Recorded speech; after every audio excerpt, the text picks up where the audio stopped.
Hey, welcome to Genre Exposure, a film podcast. Join us as we explore the wide world of cinema, broaden our horizons one movie at a time.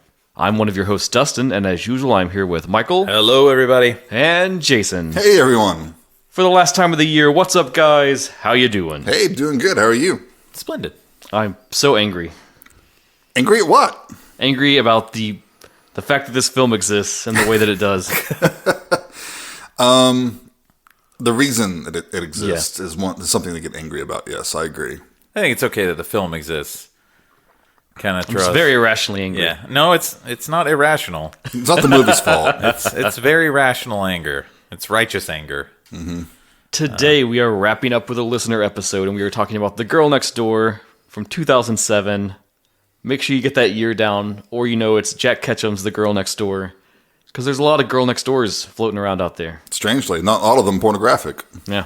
I mean, one of them is not pornographic, but about pornography. About pornography. And it's funny because, like, I have friends and stuff that they don't listen to our show, but they'll be like... You don't. You liar. We're the only two you have. To just kind of be polite, they'll be like, hey, what are you guys doing on the podcast? I'm like, oh, we're doing The Girl Next Door. Now, not the, like... Not the one you're thinking of. Not the teen raunchy comedy one with Alicia Cuthbert, but the one that's based on the Jack Ketchum novel. And then they're like, I didn't know there was one with Alicia Cuthbert. So I think, Michael, you and I are like the only ones that know that movie exists. It's actually good. Oh, I remember that movie, yeah. It's actually pretty funny. It's good. But it's funny because this is streaming on Tubi, right? So I go on there to find it, and it has not only this one, the Alicia Cuthbert one, but two other films also called The Girl Next Door from different, like there's like a 90s one and like an 80s one.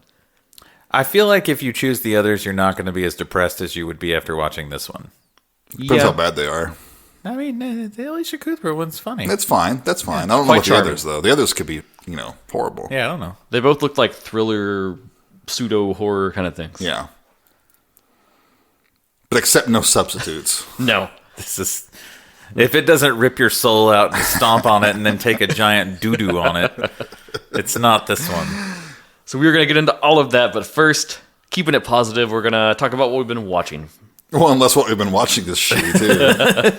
I brought some killers this time, so Yeah? I'm ready. Okay, who wants to go first? I can start. Okay. I will go ahead and talk about Wednesday, because I think I'm the only one of us that watched it. I watched the first episode. I haven't had time to get to it yet. I'm dying to. I'm interested to know what you think of it, Dustin. It's not what I thought it was going to be. It's very much a teen show. Right. It basically takes the whole premise, or like the formula of the Sabrina. Yeah, that's what I thought when I saw like a little bit of the plot stuff about like the Nevermore Academy and stuff. I was like, okay, so this is kind of the Sabrina thing. Yeah, it could be like a Sabrina episode, kind of a thing that builds in the elements of the Addams Family, but not traditional Addams Family. So I think that there's a lot of people who didn't like it, but the younger generation really likes it. And you know what? I hate to burst people's bubble, but that's fucking okay. That's fine. It's fine. I mean... It doesn't mean it's good, No, well, but it's okay if they like it. I did tell Jason, I liked shit when I was young. I did tell Jason when I started watching it with my wife, and she loved it. And I was I'll be honest, I was just kind of okay on it. I didn't love it. I didn't hate it. I honestly didn't particularly care for Jenna Ortega's portrayal of Wednesday. What? I think she's too sociopathic, like too psychopathic. It's too far. And I don't mean this in a bad way, but she played the character very autistic. Like, very social norm, completely oblivious. And so I don't say autism in, like, a negative way, but, like, I never bought Wednesday Addams as sociopathic or... I mean, she's a sociopath but she was more... Mm-hmm. I didn't think that she was unaware of social norms. Right. She just chose not to abide by them. Just who she is. But she would also use social norms to her advantage all the time. I never thought that Wednesday was like mean either. And Jenna Ortega's portrayal came across as being mean. And that's probably part of her character arc, I'm sure, that she changes and softens or whatever. Yeah. But I mean, she's like fucking just mean, And I never thought that was Wednesday. Yeah. I like Jenna Ortega. And I don't think that she did... I don't think she was bad as Wednesday. It's just I didn't think she played Wednesday. I think she played her own character, which is fine. Look, there's only one Wednesday Addams. We all know this. It's Christina Ricci. Who's in the show. Who is in the show. Yeah. And she's great in the show. I will say all the supporting cast is super cool in the show. Gwendolyn Christie is in it. You might know her from her on-screen face appearance of Captain Phasma. No, she's Brienne of Tarth, and she's also Lucifer in Sandman. But she's great in it. Christina Ricci's in it. I really like Luis Guzman. Yeah, I wanted to talk about that real quick because Let's go ahead. online there was so much backlash about like, oh, that's not Gomez, and it's like, dude, he looks like the freaking comic. He looks He looks just like him. comic. He looks just fucking like him. So I didn't watch the whole thing, but I wanted more of the Addams Family. I didn't want just Wednesday. Supposedly they're doing that with the second season because this has been such a huge hit for Netflix. Yeah. I will say if you watch it, just temper your expectations and realize that this show is not the Addams Family that you grew up with. It's not the Christina Ricci. And it's not the reruns I grew up with from the 60s. It's not that. It's different, and that's okay. And if you don't like it, that's okay.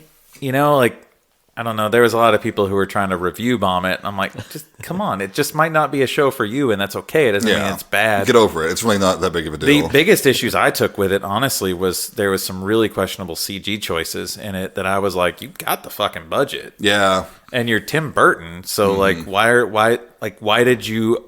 Why Some of those monsters are pretty weak. Why was this the monster you chose? Why was this the one you signed off on? That's my biggest critique of it, honestly. But I will say this, it gave the Netflix bump to a song, like the way to the Cramps Goo Goo Muck, which, I mean, hey. The Cramps rock. If anything gets people to the Cramps, I'm like, go for it, it's super cool. So, yeah. I'm not going to say that I loved it. I'm not going to say that I hated it, but I wasn't upset that I watched it. Well, that's a glowing endorsement. Sure is. No, I think I chose to talk about it because I was the only one who watched it. But Right.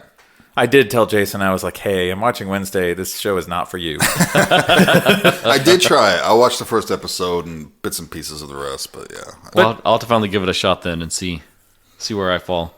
Yeah. Did you like Sabrina at all? Yeah. I didn't finish it, but Yeah, I tuned out in the second season. I didn't finish it either. yeah.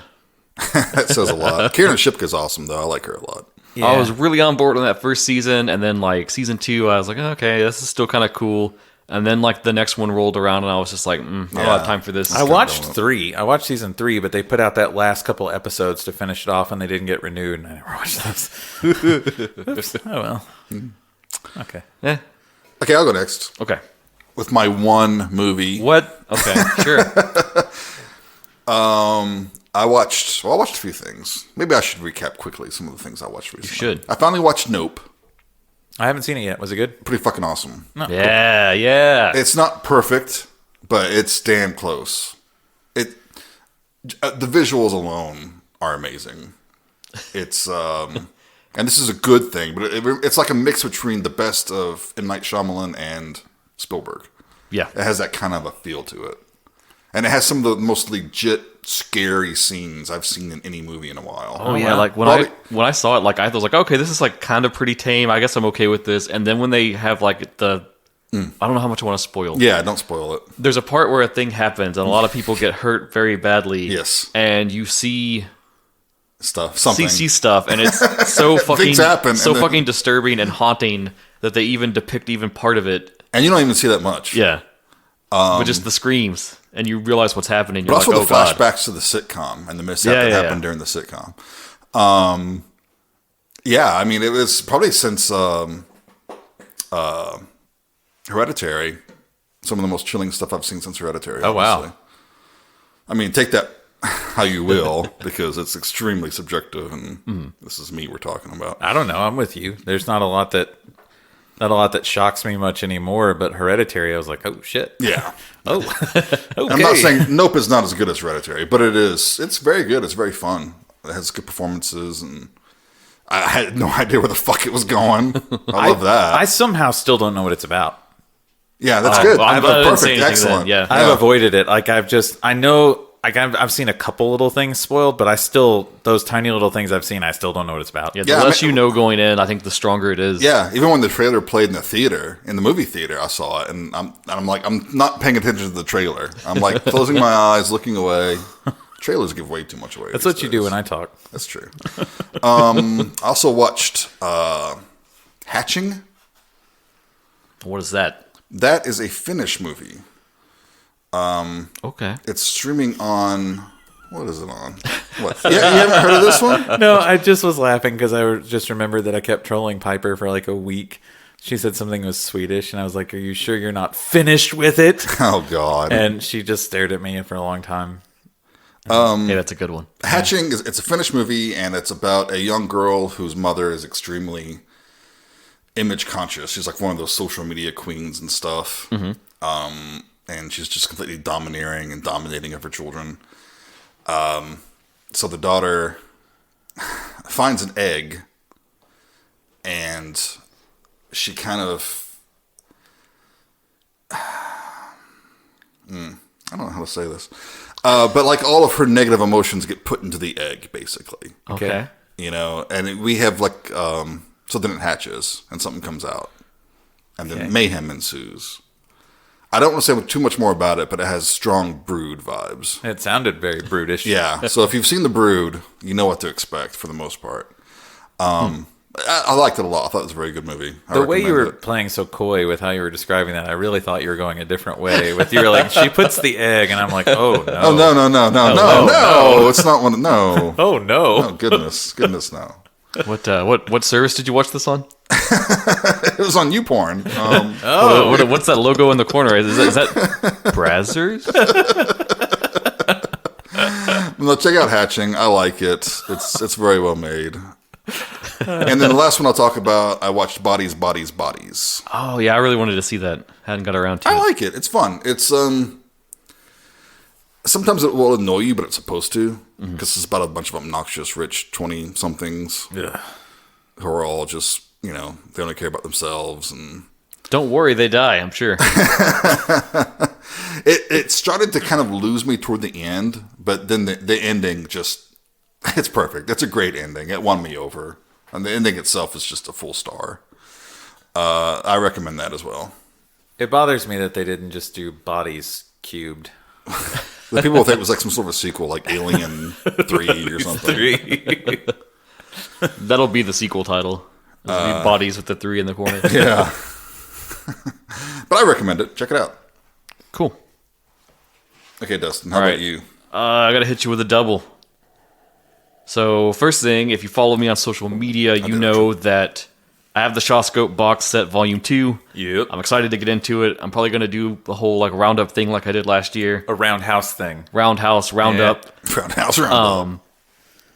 So I'm gonna work on that next year. So I've got that set to the side, and it stares at me every day when I come home. But I thought, I started that full core box set from Severin, and I was like, I need to finish it. I just like lost track of keeping up with that. Mm-hmm. So I had one more in their little block of Australian films, and the last one I watched was that Celia, which I really liked. So I thought surely the final one can't be as good as that, but I'll at least cap that off and get into the next ones. Turns out it was great. It's called Alison's Birthday from 1981, and this is like... I saw you had watched that on your Letterboxd. Yeah. And I hadn't heard of it, so I went and added it up to my queue. So it starts so weird because it's like this young 16-year-old girl named Alison, and she's having like a spirit board session with her school friends. And then like it goes completely bonkers, and one of the kids gets possessed, and this spirit is talking to Alison, and it's like, you're in danger, you can't stay there, you need to leave home, especially when your 19th birthday rolls around. If you stay there, you'll die. You have to get out. Mm-hmm. And then like everything goes crazy, and a bookshelf crashes down and kills the kid that's possessed. And it's like this traumatizing moment, and then you just like boom, smash to when Alison is 19, and she's like out living on her own. And you learn a bit about her. You learn that like her parents died in an accident when she was really little, and she went to stay with her aunt and uncle, and they kind of raised her and were her parents and stuff. She's got this guy that she's dating that's really sweet named Peter, and they're like a nice little couple. They work at a record store. Peter. And then she just gets this innocent call, like right before her birthday, from her aunt that's like, oh, your uncle's doing bad. He's going to pass away within like the next year. he didn't want me to tell you, but we really want to see you one final time before he passes. We're going to throw you a birthday party if you'll just come back home. And so she has like rocketing in her mind, It's like, the title. yeah, it's my birthday. So that weird thing happened. I don't know. And so, being a good guy, Pete's like, hey, I'll go back with you. I won't let anything bad happen to you. We'll just go back for a little while and you can like settle up with your family. It'll be cool. Mm-hmm. So they go, and I'm not going to go through the whole plot, but it starts to get really weird and really creepy. A little Rosemary's Baby almost, as the aunt and the uncle start to like gaslight Alison about things, and they start to try to find excuses to keep Peter away, to isolate her, and there's all these weird, like, there's a family doctor that comes around, and he doesn't really have a practice, and they can't find him in the phone book, and it keeps getting weirder and weirder, and the aunt keeps making her weird, like, herbal teas. Oh, yeah, that's very Rosemary's Baby. And then it gets full-blown, like, this had to be a movie that was an influence on Hereditary, because the whole, like, big twist of it is, like, her aunt and uncle are, like, this druidic cult, and they killed her parents and abducted her when she was a little kid because she was born at the certain time on the certain day It's a thorn cult. of this like druidic demon that they worship that like body hops between, like, they offer up a body and it possesses it and takes it over. And they like abducted her when she was a kid and have groomed her all her life for her 19th birthday so they can do the ritual. Cool. And it goes bonkers and totally crazy. Super bleak ending, which I won't spoil. You should seek it out and just check it out and get destroyed. Like if you watch The Girl Next Door, same thing. Very Nice. bleak, very downer. Great double All right. feature. Great double feature. Except this, as far as we know, is not based on true events, right? No. And I really dig the Peter character. He's played by Lou Brown, which I don't think I had seen him in much else. Lou Brown. I think he's only in like one or two other films, but he's like very endearing. They have a very sweet relationship between the two of them. And once this starts to like ramp up and they're trying to like prep her for the ritual, he really like gives his all to try to save her. Because they frame him like he's like an ex-boyfriend that's abusive and get him arrested and all this stuff. And he like brings in friends to like research everything and find out about this cult and how they're working and what they're doing. Yeah, it's a lot of fun. Nice. If you love weird, creepy cults and like the Rosemary's Baby vibe. Yeah, this is one I never heard of. It like completely went under my Me either. radar. It's got a bit of a like TV movie feel to it. I guess the way it's shot. It and sounds stuff, like a TV but, movie too. No, it's fun. It maybe drags a little in the middle before like when they go back, but then they don't quite have the cult stuff going on yet. But Yeah. it's fun. It's worth seeking out. At any point, did Elvis Costello call in and sing Alison? No. That would have been cool. Ellison, know this cult is killing you. So my other one I want to talk about, after The Girl Next Door, I was destroyed. And I was sitting there and I was like, I can't just go to bed on this. I have to find something. Why not? So I was just like doom scrolling Tubi, trying to find something, And it occurred to me that Full Moon Entertainment serves their whole slate of content to Tubi to be watched for free with ads. I guess they have like an exclusive time with their own service, and then they just like or whatever. I'm sure there's some scheme of that of how it works to make money. So I realized they have the latest Puppet Master film, the standalone film Dr. Death, and I hadn't seen it, and it's only an hour, so I was like, shit, let's do it. This will get me good. And it's surprisingly great. Yeah, really. I would say it's better than like the last 4 or 5 movies they've done. I love that it's just an hour. Yeah, when I watched it, I was like, oh, this is perfect for Jason. It's just an hour. It gets right into the story. It just doesn't waste any time at all. It starts going. People start dying. Well, maybe it should be like that. Boom, boom, boom. And then it's done in an hour, and you're like, yeah, okay. I'm cool that's with Like it. the old Usually- Universal films were like an hour 10. Yeah. Like, Yeah. yeah, I'll pop one of those at any time. It's shot at their Ohio lot that they have, which again, I think I mentioned that when I talked about Baby Oopsie. It's really just a big ass house they bought in a suburban street in Ohio that they then like redress constantly and use to film to make movies really cheap. So it's the exact same house, but they've done it up as like a assisted living retirement home kind of place. And you follow the lead chick. Dang, her name's not coming to me, but It's okay. it's okay. Kind of irrelevant in the scheme of the story, but Yeah, I was going to say. You can't matter that much. She's gonna win an Oscar for her performance here. Don't worry. she's a new hire, and one of the residents pass away, and they discover the Dr. Death puppet in his like belongings. And then it was like sealed in a box, and they let it loose. So then it starts going around and trying to kill all the elderly among the assisted living center. Okay. Not a deep plot, not a complicated plot. That's all there is to it. Sometimes you don't need a lot. It's very standalone. It's not too steeped in the Puppet Master lore. Now, is this one of the original puppets? So this is one of what's called the retro puppets. Okay. They debuted in the 7th film, which was this early flashback to the first set of puppets that Toulon made. That then, like, they had, like, some adventures, and then they got, like, scattered or destroyed. Okay. And you've never seen them again since. So Right. this is, like, the first time one has come back. And there's a crazy, like, twist ending thing where they connected up with all the lore that kind of hints that maybe more of the retro puppets are coming back. So, what I loved about this, too, is that it's set modern day because, like, the Puppet Master franchise has had this bad problem of, like, they keep sticking in the World War II plot area. Right. And their budgets are so cheap now. Like, man, they just can't do it. It's so hokey and so bad. Yeah.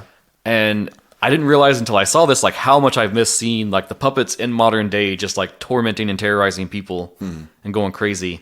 I do have one little critique of it that I think is a recent problem with a lot of their stuff. Like, these newer films they've been shooting, they do them in, like, 30-minute chunks. Like, that's the first release, is they release them in, like, episode chunks. Then they merge it as a film. Then, like, that streams. Then eventually they put it on, like, home media and other places.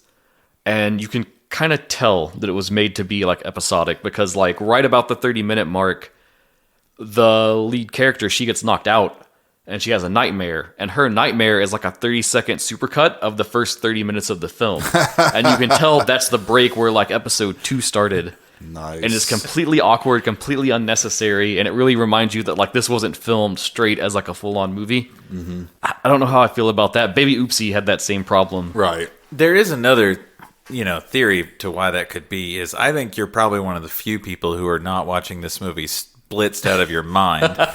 And you might, at the 30-minute mark, need that little recap of what you just watched. Hey, Like, man, maybe, what am I maybe. watching? What just happened? Oh, yeah. Oh, thank you, movie. All right. No, I gotta be completely sober because I'm a Puppet Master super fan, so I gotta get every nugget of lore. But I feel like they even know their audience. They're like, yeah, people are going to be blazed when they're watching this. Or like, what is it, Bong of the Dead or something like that? Evil Bong. Evil Bong. There's like 10 of those now or something. They so- know. They know what they're doing. So, give them a little Maybe quick so. little reminder at the 30-minute But yeah, Puppet Master Dr. Death, pleasantly surprised.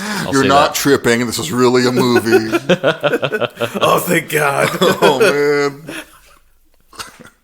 Cool. Very cool. Is that all? Is that it? That's it. Okay. We're good. I'm glad that cleansed your palate of the movie we're about to talk about. It helped me. It helped me get to this point. Wonderful.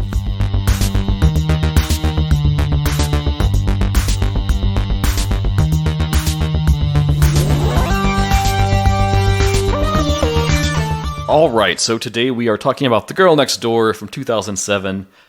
Also, maybe better just known as Jack Ketchum's The Girl Next Door. This was a listener-suggested episode. Yes. And I actually wanted to tell the kind of the story of how this came about because it was sort of fun. It relates back to our extreme horror block. So, you troll these like Facebook discussion groups about horror films, and usually it's a lot of crap, right? We know that. We've talked about that before. Every now and again, there's a cool discussion. And so I stumbled across a discussion that was talking about like a Serbian film and contrasting that with The Sadness. Okay. And the poster suggested that The Sadness was like much worse, much harder to watch. And you and I, Jason, we went through The Sadness. We went through both these films. Sure did. And we weren't quite so impressed with The Sadness as everyone else has been, which is fine. Right. But Yeah. I appreciate the gore, but so I kind of engaged in this conversation, mostly because I was wondering, like, where are you coming from on this, right? I want to understand. And the poster, like, her final answer of kind of like where she was coming from, I thought it was compelling and interesting. Her whole stance was basically that, like, with a Serbian film, it's something that could happen. It probably does happen out there somewhere in the world. Weird, fucked up, like, rich people with all the time in the world to do heinous shit. But at the end of the day, you can, like, attach that to a thing, to a source that you can, like, understand and know, and you get how it works, even if it is, like, terrible. Whereas with The Sadness and the Alvin virus, is that what it was fucking called? Yeah. With the Alvin virus, like, ultimately, yeah, there's this virus. Maybe there's a cure, you don't know. But there's no answer there. And there's no, like, logic to it either of, like, why does it infect people? And what it does is, like, this, they can remain, like, kind of conscious of what they're doing, but they just can't control themselves. in a way that's like this insurmountable, more disturbing, more scary idea when you just like stack them up side by side. Okay, sure. And I thought that was interesting. It didn't change my opinion on the sadness, but Yeah. it's cool. It's cool to have It's a good another reading. perspective. Yeah, sure. So shout out to the person that brought that up. Her name was Elena. In the whole like flux of talking about it, I mentioned my podcast, and I was like, hey, you know what? Give me some movies to take back There you go. to talk about. And The Girl Next Door was one of them. So thank you, Elena, for this. Yeah. Good pick, Elaine. I've seen this movie before. I like this movie. Spoiler alert. We've all It's a seen good this one, movie. right? Before in the past. I owned it and forgot to watch it. So Well, glad we could shore that up for you. I actually had already sold it, and thankfully Tubi had it. So because I was like, shit, I think I sold this.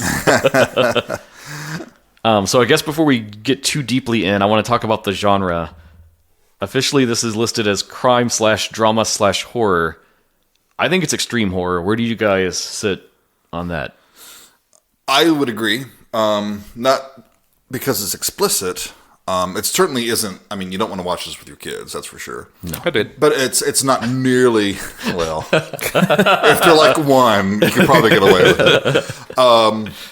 But it's not exploitive. It's not explicit just for explicit sake. It's the subject matter that makes it so extreme, Right. and the fact that it's based on a true story. And Which the true story is worse than right, the movie, but the movie's pretty fucking And terrible. we'll get into that. I'll agree. I think it's extreme horror, but I think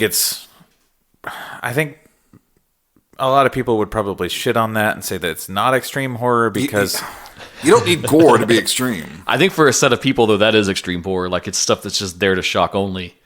It's more important when it is emotional, when it makes you feel something. And that's what gets me harder, I think. whoa, Poor choice of words. That's staying in. But yeah, That's but you know, staying in. like anything that's like emotionally devastating, that is so much worse to me than just like showing someone mangled and mutilated. Right. Right. Yeah, because you know those are just effects. But, I mean, this shit really happens, what they show in this movie. Yeah. I'm trying to think of other films that kind of fall in the same vein as Girl Next Door that I would consider extreme. I probably have to hit you with those later for you to put like on socials or something like that. Okay. Because I'm trying to think of something that you might equate this to, because it really does kind of stand out on its own as its own type of film. I think you probably get similar feelings with some true crime films. Yeah. But I don't think that a lot so like an interesting thing that's happened is that a lot of people are upset over the Dahmer show that hit Netflix because it really goes into the humanity of what Dahmer did. And I think it's really easy for a lot of true crime, like either podcast listeners or true crime enthusiasts, to disconnect yourself from the event.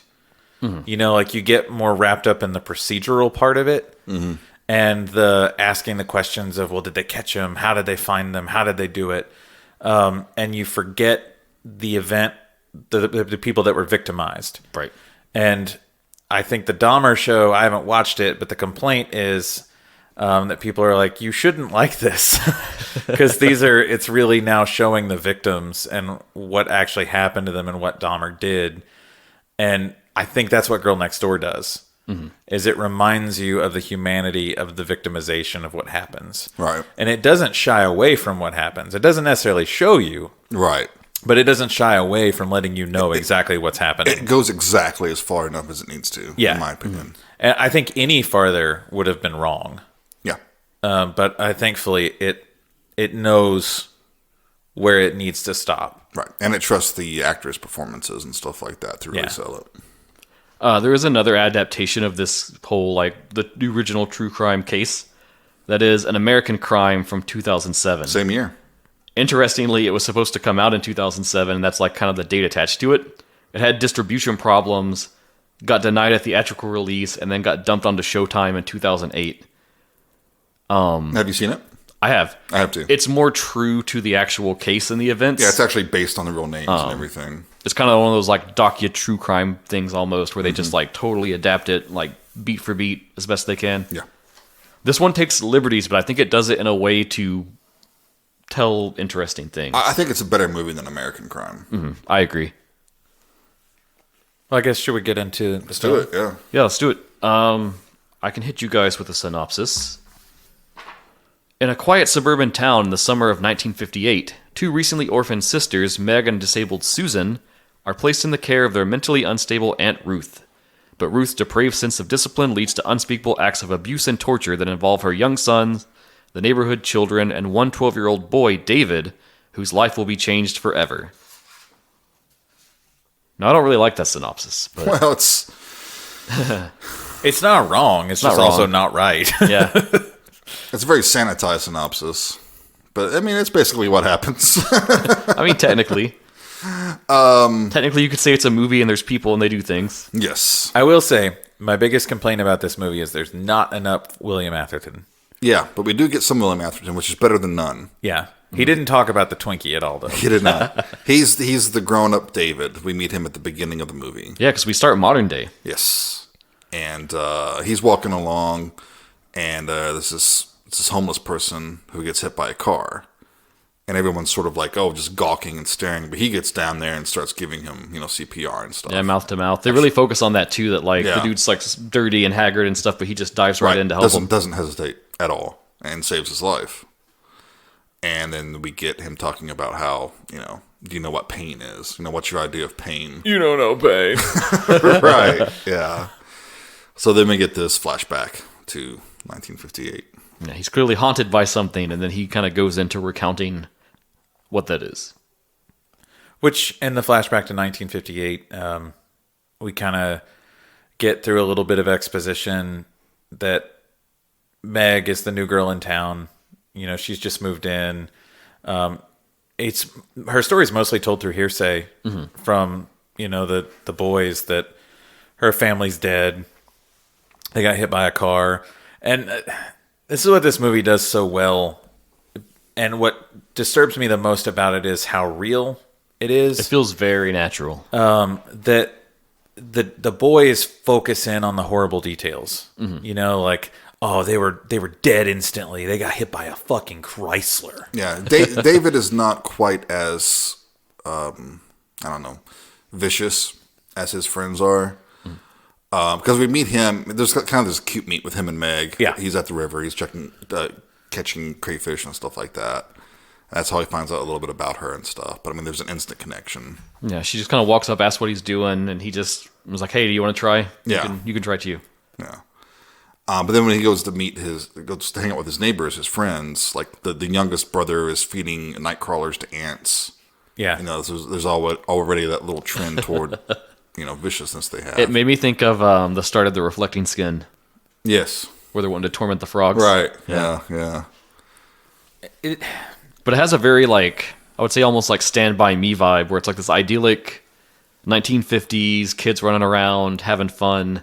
But that's sort of just the surface layer of things. Yeah. And I had text Jason when I was watching it and asked how long it's been since he'd seen it, because there's one particular character. So it's towards the beginning, it's the older kid, Eddie, that's smoking and like trying to talk all big and act all tough shit and everything. It's actually the guy who plays Joel from The Marvelous Mrs. Maisel. Oh. And so it's really difficult to watch him in this after watching him and only knowing him from Miss Maisel, and then seeing him.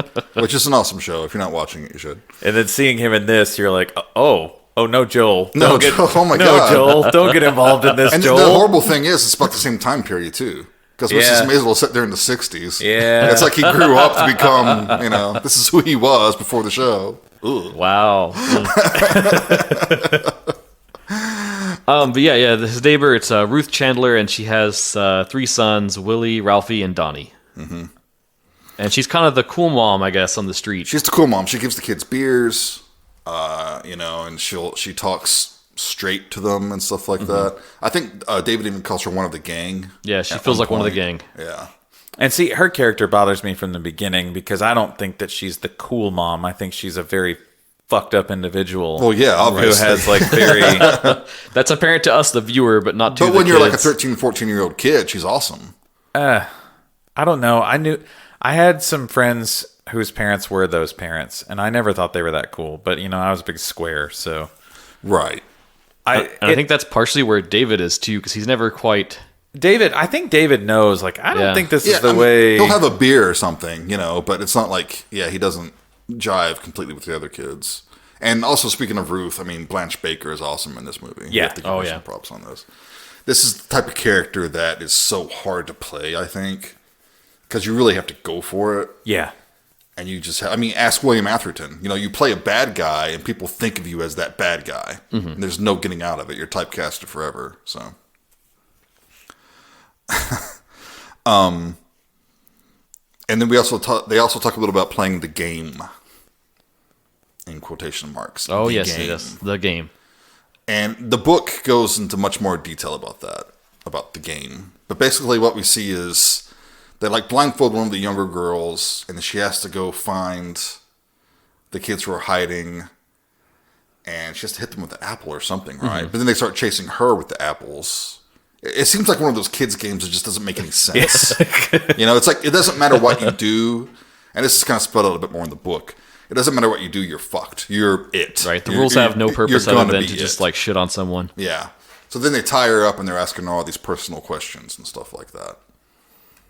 And in the book, they actually strip her and shit like that. So, it's even worse. It starts off, I think it's good that they don't go that far here, because it kind of starts, you really start getting the impression of what kind of kids these are. Right. This is all just exposition to set up. Very dysfunctional. It's also important to keep those kids more or less in those young age ranges. So, of course you don't want to show too much, Well, and specifically, they start asking something like, did you suck dick or something like that? Mm-hmm. They start asking very wrong questions to ask, and inappropriate questions, things that are not for their age level or whatever. But I'm not going to say it's not for their age level, because Jesus Christ, when I taught 4th grade, the shit that some of those kids would say was oh yeah, the fuck, man. It's funny because then you think where did this come from? And as we learn in the film, it comes from the mother. Yeah, to a degree, yeah.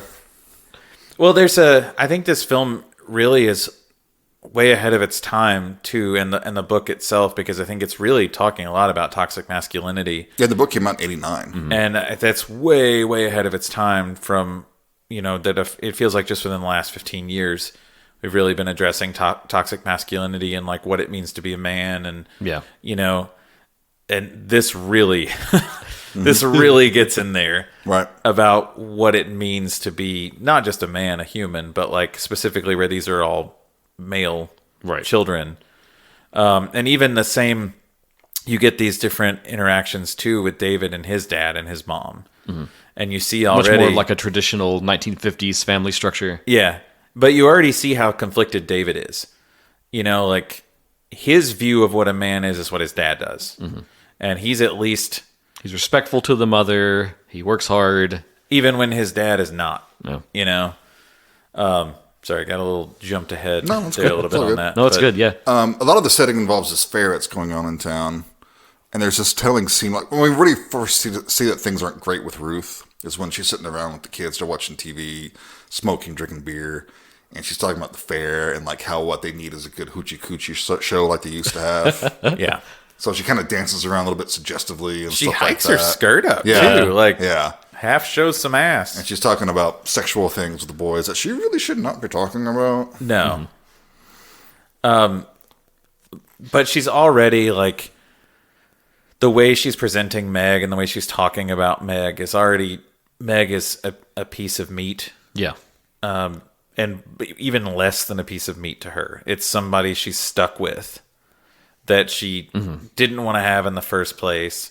And it's a younger, attractive girl full of potential that she no longer has. Who's very nice to everyone, and everyone seems to like. Yeah. So, of course, she's going to take out all of her rage and hatred. We don't learn much about Ruth's husband. He's not in the picture. We don't know why. She mentioned he's like a deadbeat at some point. Yeah. Sounds like he was a smarter person. And, too, also with Ruth, that scene, talking about the carnival, when she's talking about all of that, she's very disdainful of, I guess, kind of the center of who runs things in the city and stuff. She talks about how they would never allow that now. Yeah. And she's a lot of disdain, I guess, for the people that's her age range now that are kind of movers and shakers about the city. Mm-hmm. The sad thing is that the book was written in 1989. The film came out in 2000. We've already said it, 7.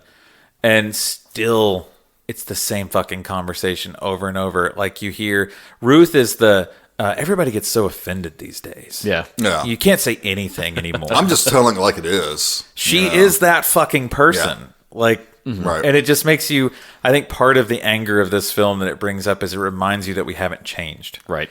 As much as we want to say that we've changed and evolved, we fucking haven't. Not really. Unfortunately, yeah. Now, granted, Ruth goes on to be an absolutely more horrible human being than hopefully any of these assholes who keep saying this shit that are... Yeah. Not every Trump supporter is probably like her. Hopefully not. This is like the advanced class.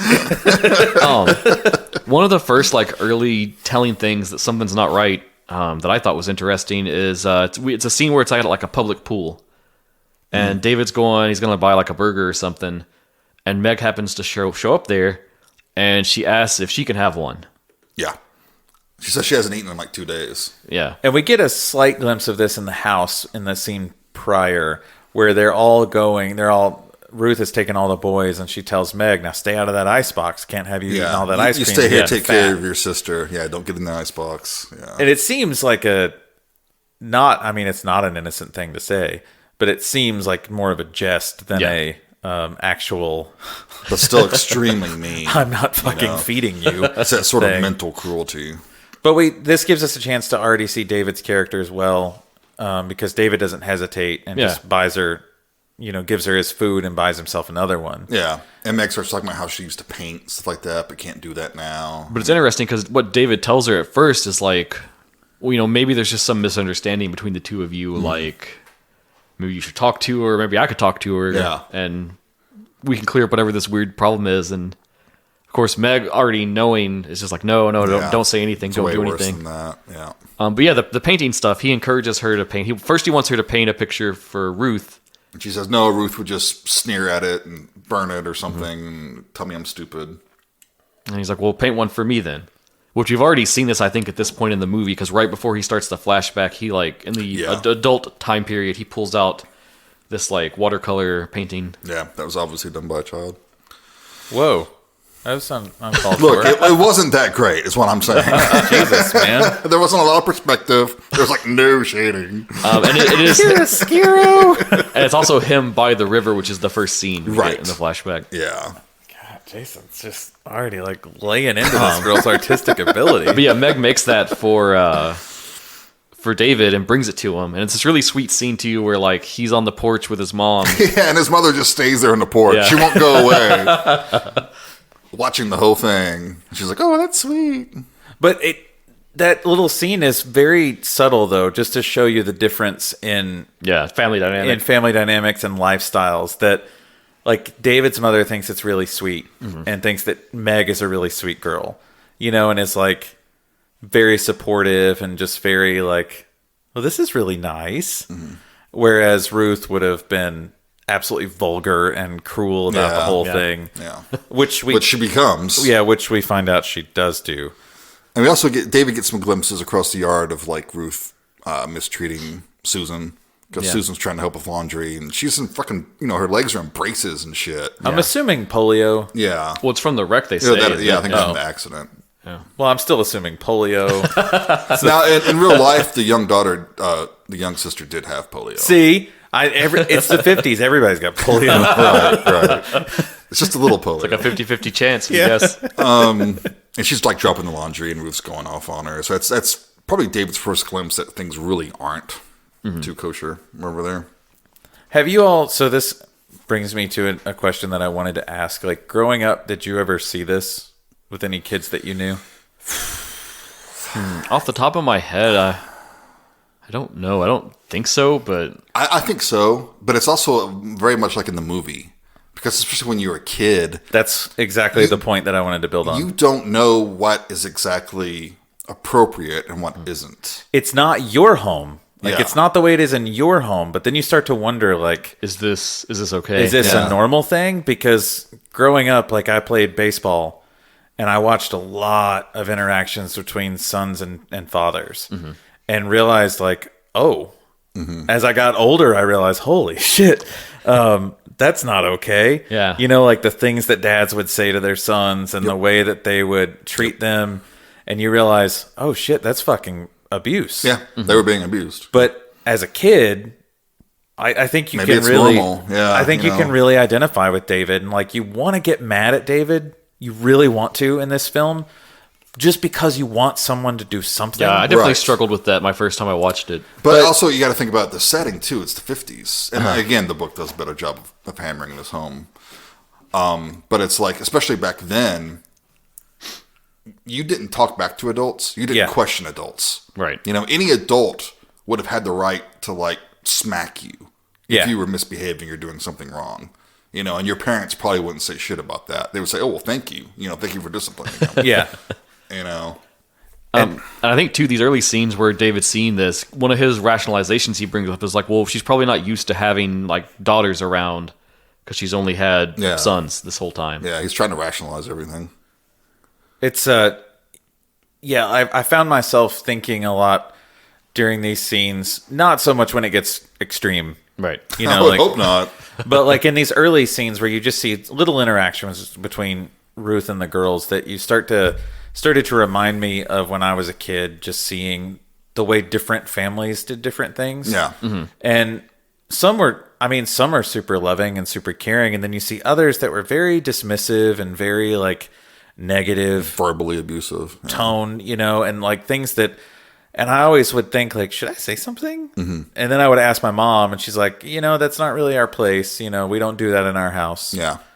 You know, and even then my mom is like trying to steer clear of criticizing someone else's parenting. And when you're a kid, it's worse because you don't really know what is necessarily right or wrong in a lot of ways. Right. You know, it's hard to, because you're not supposed to challenge adults. You're not supposed to question things. You know, Because ideally they're supposed to be guardians and caretakers of you, so... And then you grow up and learn that everyone's a giant pile of shit. yeah, that nobody knows anything more than you do, and yeah, it's all bullshit. So to wrap up that painting subplot, because that's kind of like the last thing before it starts to ramp up, she gifts him the painting. He's happy with it. He loves it. It's a nice painting. And then he goes over. Oh, you changed your tune on that, didn't you? Or was that just fucking sarcasm? He's just yes-anding us, so... He's gaslighting us over here.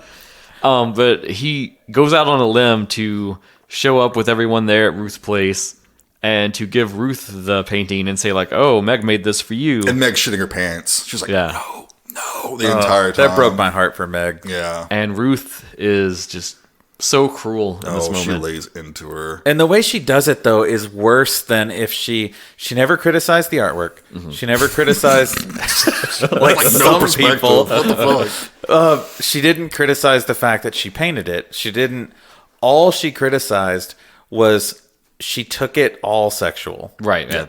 And took it all to, you know, what are you getting out of this? You know, that basically every interaction between a man and a woman is a transaction. Yeah, she uses it as like a teaching moment for her sons, and like her whole point is like, see, if you're nice to a girl, she'll do things for you. David was nice to Meg, and then Meg made him a painting. Right. Is that all you did for him, Meg? Yeah, exactly. You know? And that's where she keeps going, and it's just humiliating. And she even mentions tells David how his dad is like fucked half the women in town. And he's like, well, you know, you can see it on his face. He's like, what? Oh, you see the rage well up in him. Yeah. Yeah. And I think that's where he starts to realize Ruth is not a good person. Yeah. And this is now where he starts to ask questions to his dad pretty soon after this. Not much longer. Yeah. But it takes a few more things to really get him to start really questioning. So I guess now we should get to the actual like escalation of things. David pops over. The kids are all playing around. They realize that Meg's ticklish. Yeah. So like all three boys have her like in the corner. Yeah, trapped up in the corner, tickling her, and some of them get a little handsy. It's very much framed like a gang rape. It really is. And just natural reaction, she shoves him and slaps him. Yeah, it's the young kid too. And David's never involved in this. David Right. is standing on the outside of the door watching. And you can see David's already like, hey, just let her go. You know, like maybe you should stop. I don't think he actually verbalizes it, but I think his body language tells you that he's really uncomfortable with the situation.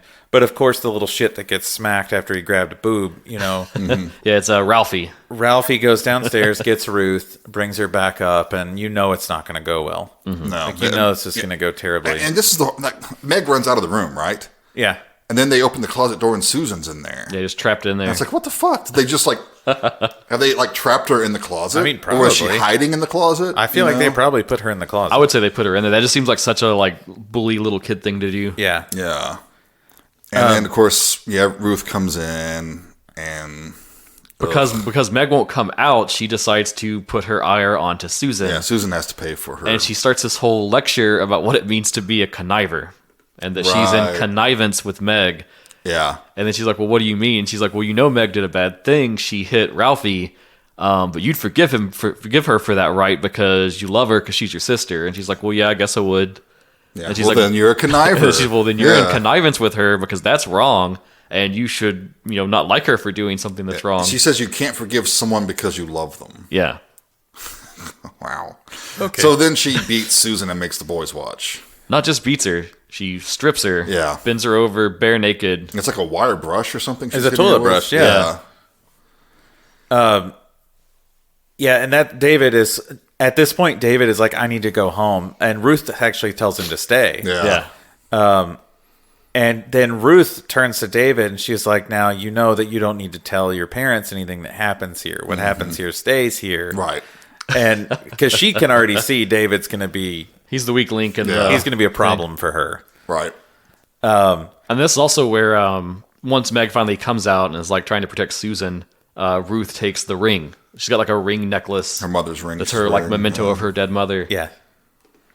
Oh, God. And that just kills me later with what happens with that ring.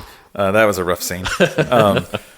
But I think there's already talk at this point that they're going to have a sleepover. Right. And David's mom is totally against him going over there. Right, because she knows that there's something between him and Meg. But I also think David's mom is also skeptical of Ruth. Yeah. I don't think she likes her. They don't spend the time to get into that, but I got that vibe. Yeah, I don't think she likes her because Ruth is not that likable. She's really not. No. You get the sense that she's the type that people would be nice to in public, but then turn around and be like, God damn it. Yeah. I fucking hate that lady. But her... When they're a neighbor, you've got to keep that, maintain that. Right. I mean, I don't. I just burn fucking bridges everywhere there. And then, too, the kids are friends with David, so it's What are you going to do? So, and this was I thought this was an interesting scene, personally. They're sitting around the table, and David's mom is like, no, you're not going over there. There's two girls that live over there. You're not going over there to stay the night. And David's dad is sitting there in typical 1950s dad, eating and being oblivious. He's like, what's the problem here? What's the problem? And she's like, well, he wants to stay over there. He's like, let him. Yeah. And just completely shuts, Yeah, no discussion. no discussion. And then even was like, is there any more coffee? Yeah. And Just looks to at her get up like, and go. oh God. And her reaction, she just slams her stuff down on the table and goes and gets some coffee, which God, if I were to say something like that, the coffee would be poured down my urethra. That would become its own extreme horror film. Yeah. You want to see a grown man get coffee poured down his dick? Watch this film. But it's funny because once she storms off, David's like, thanks, Dad. Yeah. And don't mention it. And also, David had seen Meg talking to the police at the fairgrounds. Yeah. Too. Well, some of the kids have seen that too, Ruth's kids, and they're nervous about it. Mm-hmm. And we don't see the cop come, but we hear Ruth talk about it later. And apparently the cop just kind of poked his nose in, was like, okay, whatever, and leaves. Yeah. Yeah. Yeah. So that's pretty de rigueur for the day. Probably even now, honestly. Well, we get now it comes to the sleepover scene, and when David gets there, everybody's down in the basement. Yeah. Which we had a scene with the basement at the start of the film. I liked how it was because it was so ominous. It's the first time we see David go to their house, and he goes into the basement, and there's row and row of linens and clothes hung up that are drying, and he goes through them all and gets to where there's this back room, and it's just this dark void, and you can't see what's in there. And then one of the kids hop out and scare him. Right. And it's just this little teaser that kind of sets that up. Get used to this basement. You're going to be spending a lot of time in it. Yeah. Well, when he comes down to the basement, all the kids are down there, And Meg is actually tied up in the basement, and she's hoisted with her arms tied from side to side. But she's blindfolded and gagged. Yes. And Ruth is teaching the boys a lesson, about what happens when you lie and when you misbehave. And But also they're teaching her how to play the game. yeah. Yep, which is that you have to confess Yeah. and answer the And questions. she's going along. It's like it's exciting her, honestly. You could tell. And she's totally into it. One of the boys asks, immediately goes sexual with her again, and what were you doing to yourself under the covers or in your room? And it gets to the point, Meg is just like, okay, fuck you all. She's just not going to say anything. She's not going to do anything. Well, now Ruth is basically telling them that she can strip them. Yeah, and David's protesting. I mean, I think it's Donnie, his, one closest to his age, says, "We have permission. Yeah. We have permission." So at this point, I don't remember which. I didn't care enough about It's, the boys it's Willie, I think. to remember which one was which. Willie's the one that's the most sexually interested in her Yeah, he's the older one, I believe. He's the older one. Yeah, and he starts cutting her clothes off. with a knife. Like a typical boy, you can't work a bra, he cuts it off. Ruth tells him not to touch her because she's dirty. Yeah. But he ends up stripping her completely naked. Yeah. And this is when Meg says she will confess. Yeah. Because if not, she'll get Susan down here, and then Susan will confess. If Meg It's also really sad because where she's blindfolded, she doesn't know a lot of what's going on. And there's a part where during all of this, she kind of asks, "Is David here?" Yeah. And one of the other boys says, "Yeah, he's here." And you can see David's you can tell his heart sinks, and it's just in his face. He just wants to disappear. And Meg's heart sinks too. Yeah. Because she doesn't want him to see her like this. And I think there's always that question for her: is he involved? Yeah, right. How close is his connection to them? Yeah, how complicit is he? Because she doesn't know. She's blindfolded, and at this point, they've ungagged her. But as they're going to leave her now, strung up, Ruth basically tells the boys to go to bed, but reminds them again, don't touch her. Yep. She's not clean. You know. So, of course, in the middle of the night, they sneak down to try to grope her. Yeah. But she resists. She says, "No, I'll start screaming if you touch me." And then Ruth will come down and get in trouble. And it's sad when they're planning that too, because they're all kind of huddled together in the dark. And you can tell David's "I just want to go to sleep. I just want it to be the next day. I just want to get to the next thing." And then he kind of has to go along with them just to go down there to make sure, to try to keep them in check in whatever way he can. Yeah, and he actually gives her a little bit of slack from the ropes so she can relax a little bit. And this is the hard part because I think about what I want to teach my son. Right, just to immediately shut that down. Never support it. And that is I hope, toxic. so. I hope that's where you're going with this. No, but I was worried for a minute. No, but that is toxic masculinity. To what it means to be a man, and I don't want to say that in the form of gender, but in what we perceive as what it means to be a man is to, when you see injustice, you stand up to it. And it doesn't matter if you might get the shit kicked out of you. You do what's right. And if you think that something is wrong, you stand up and say, this isn't right. And it might mean that you get ridiculed, you might get picked on, you might be made fun of, but that's what makes you, that's what, quote, a man, is to stand up for those who are incapable of standing up for themselves. And I think this is a failure on David's father's part. Oh, absolutely. Major failure that this isn't what he's taught him. Well, there's a conversation, it's jumping a little bit, but one of their conversations later, one of the things his dad tells him is basically just to stay out of trouble. Yeah, because we get to a really interesting point because after David's seen this start to go farther and farther and farther, and they basically have started torturing her now. Oh, yeah. David thinks that he needs to do something, and he asked his father, is it okay to ever hit a woman? And he asks. And his dad basically gives him the little pat answer of well, no. Unless. No, but. Yeah. Sometimes they just make you have to. It was a very 1950s answer. God, I mean, I don't even think it's stuck in 1950s. I've heard people fucking say that now. Sadly. You know, And you know what this also made me think of, and it made me feel bad about it and about myself a little bit watching it, is the situation that David's in at this point. So like growing up, like in school and stuff, like I was bullied some. I had friends that were bullied and stuff, and I can remember times where like I saw someone being bullied, and I kind of just didn't do anything. And the reason was I was thinking like, well, it's better to not get involved. I'm pretty sure we've all done that. And you were glad it wasn't you. You're glad it's not you, and then if you don't do anything, you're not opening yourself up to more of it yourself. Yep. We've all been there, I think. I mean, one of the only fights that I was ever in was actually with a guy that I'm friends with now. We're all friends with him. Was because I saw him bullying somebody else, and I saw a bullying situation happen, and I was like, fuck this shit. And I stepped in, and then another dude got roped into it, and we ended up fighting. None of us were involved. but yeah, I learned my lesson. Like, that's what happens when you get involved. I just know, like, when you go looking for reviews on this film, it's kind of got like a mixed reception. But if you troll Letterboxd like I do, there's a lot of 1-star reviews where people just like totally disconnect and shit on the film. Because they're like, I can't believe that David didn't do anything and how far it had to go before he took any action. What's he supposed to do? And I'm like, I like that you're privileged enough to have never been in a situation like what David's in.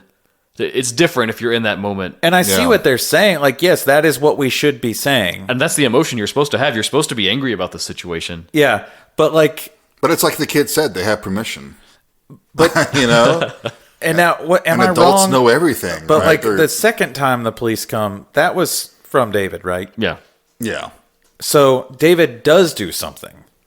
What he thinks he knows is the right thing to do, which, okay, well, I can't involve my parents, but I know this is wrong, so maybe if I just like drop the hint to the police. And even his dad says, just mind your own business. Mind your own business and you'll be fine. Yeah. Is what he tells him when he asks So, him he's getting a lovely life lesson from his father. Which it sounds like that's how his dad's lived his whole life. Yeah. Stay out of, just don't bother anybody else. Stay out of trouble. Don't stick your nose where it doesn't belong. Yeah. But yeah, so David, what pisses me off about those reviews is, yes, David did do something. Mm-hmm. Because initially he did what he thought was supposed to be right, that he would be taught to do as a kid for that. Right. So he tried to go to his dad. His dad didn't give him a solid answer. He does end up going to the police. And then they fail him. Which that's like, how many true crime stories are there where it's like you go to the police and then the police fail the victim? Although I will say that, again, the book does a better job of hammering home why David doesn't. And this is one of the few cases where I think a bit more narration may have helped. Mm-hmm. Because, like if the adult David kept like... Right, kind of interjected every now and then, Well, they only had William Atherton for a day, and that was very evident. But still, I think you can, infer what's going on in David's mind. I don't think it's that crazy to suspect. Remember, he's a 12-year-old kid, too, in the 50s. Right. It's like, I'm sure there are 12-year-old kids now that wouldn't say anything. Mm-hmm. I'm sure there are 12-year-old kids that would say, yay, I'm getting involved with this. It really depends on what your worldview is and what you're taught your worldview to be. Mm-hmm. So David goes over to the house again, and Susan's like making a puzzle. David goes downstairs, and like all the neighborhood kids there now, like even the girls from before. Oh, before this though, there's a sad scene where I think it's the next day after the first night she's tied up. We get Ruth trying to feed her toast. Oh yeah, and she's so dehydrated she can't even eat it. And Ruth gets so frustrated with her that as punishment they bring Susan down, and she makes one of the kids strip her. Right. And then Ruth spanks her again. Yeah. And she basically tells her, like, anytime you disobey me now, Susan's going to get punished for it. Yeah. Ugh. But yeah, continue. No, right. So, like, all the kids are in it now. They're all playing the game. Because there's the older kid that's like the greaser-looking dude. Eddie, yeah. And then there's two girls that kind of hang out in their friend group. Mm-hmm. Everybody's there. I think one of the girls is Eddie's little sister, too. She was the one that was playing the game earlier that was blindfolded. Yeah. And they're beating her. They get cigarettes and burn her. Yeah. Now, a lot of this we don't see, which I think is the right move on making this film. You don't need to. Yeah, you don't need to see it. There comes a point where I think a lot of filmmakers don't know how to tell a proper story, so they rely on shock. Yeah. And when you actually tell a story, if you tell it well and you're a good filmmaker, you don't have to show it. You can do more with what you don't see. Just by reactions and by emotions in your characters. Right, yeah. And there's a scene where David tries to talk to his mom at night. Like she's sleeping. That's so sad. Yeah, and he's trying to wake her up, but And the I way mean, he's, you can see the conflict. and the way he starts it too, he's like, "Mom, I'm really sorry. I have to tell you something." Yeah, But she doesn't wake up. yeah. This is so much of this film is like parental failure, adult failure. Oh yeah, that's the whole point. Yeah, It's yeah. you get pissed off all over again, aren't you? Yeah. I think it puts me in a different position now.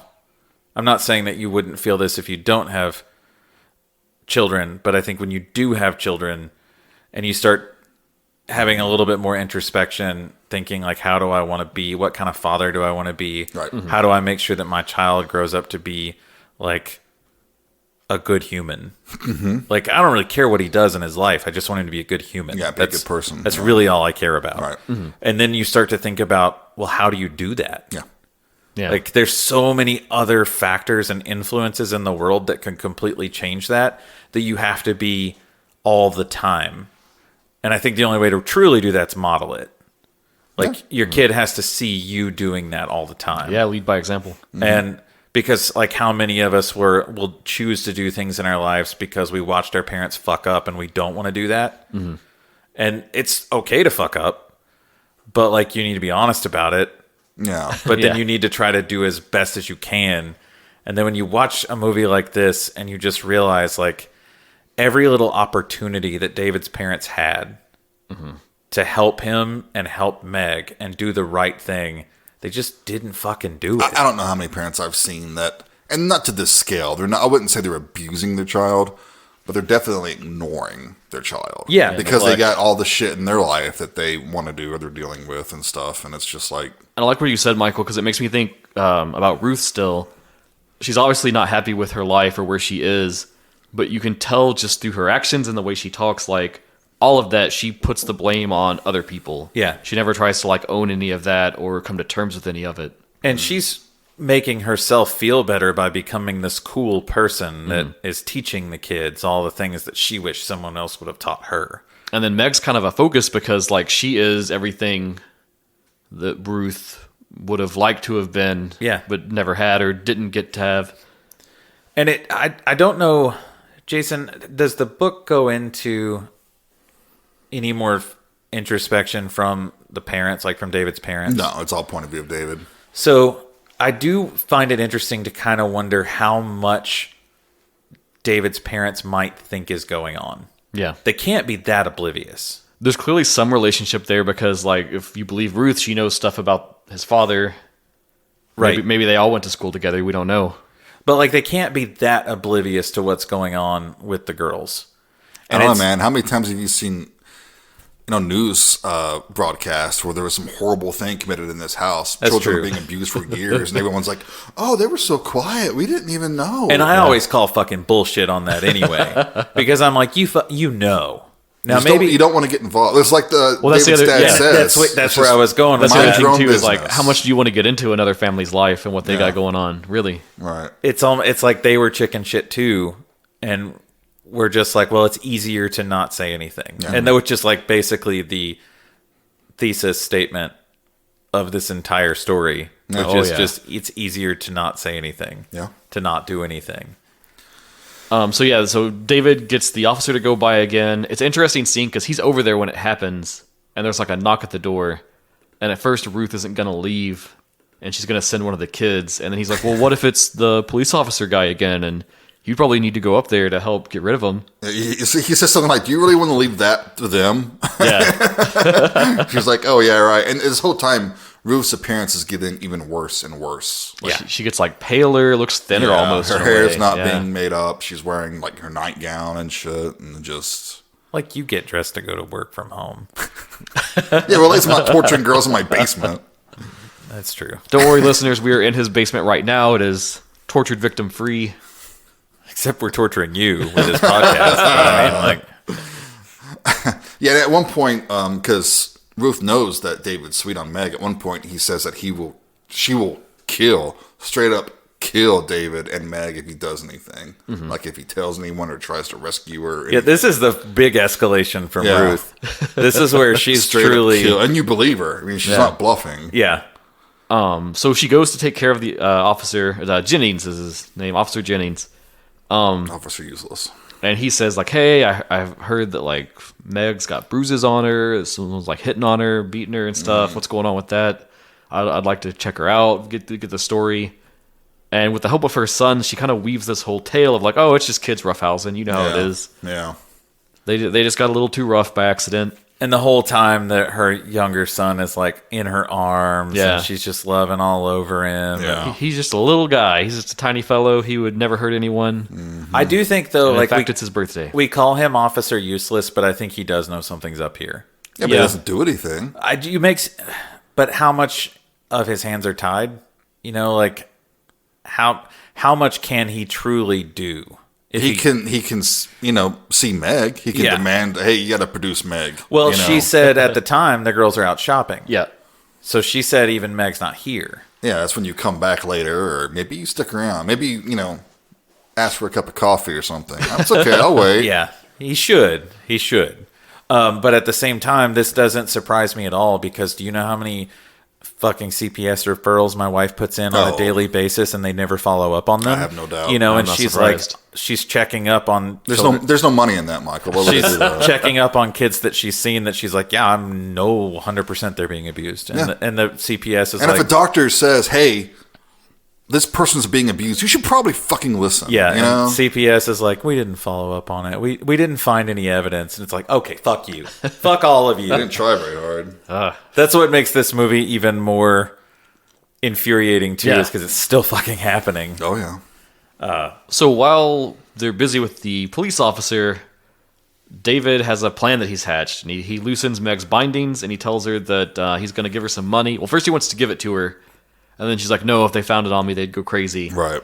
And they agree that he's going to stash it at the rock in the woods by the stream where they first met. And he says, I'm just going to loosen these. You can sneak out at night. Just run away. Just get away. He slips her a pocket knife, right? Yeah. Too? Yeah. He says, you might need this.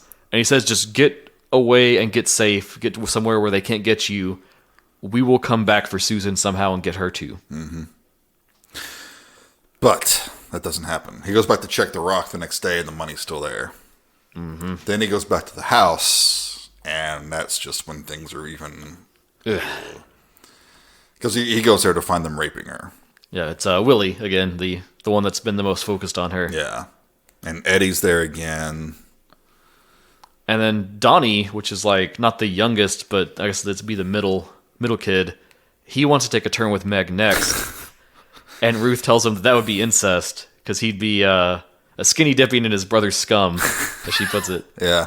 I mean, Ruth's a monster, but she does have some, she's got to draw the line somewhere, right? It's so disturbing. She's like, I guess Eddie or David could take a turn. And he's Eddie like, says, "Oh, I just want to fuck." cut her. Eddie said, I just want to cut her.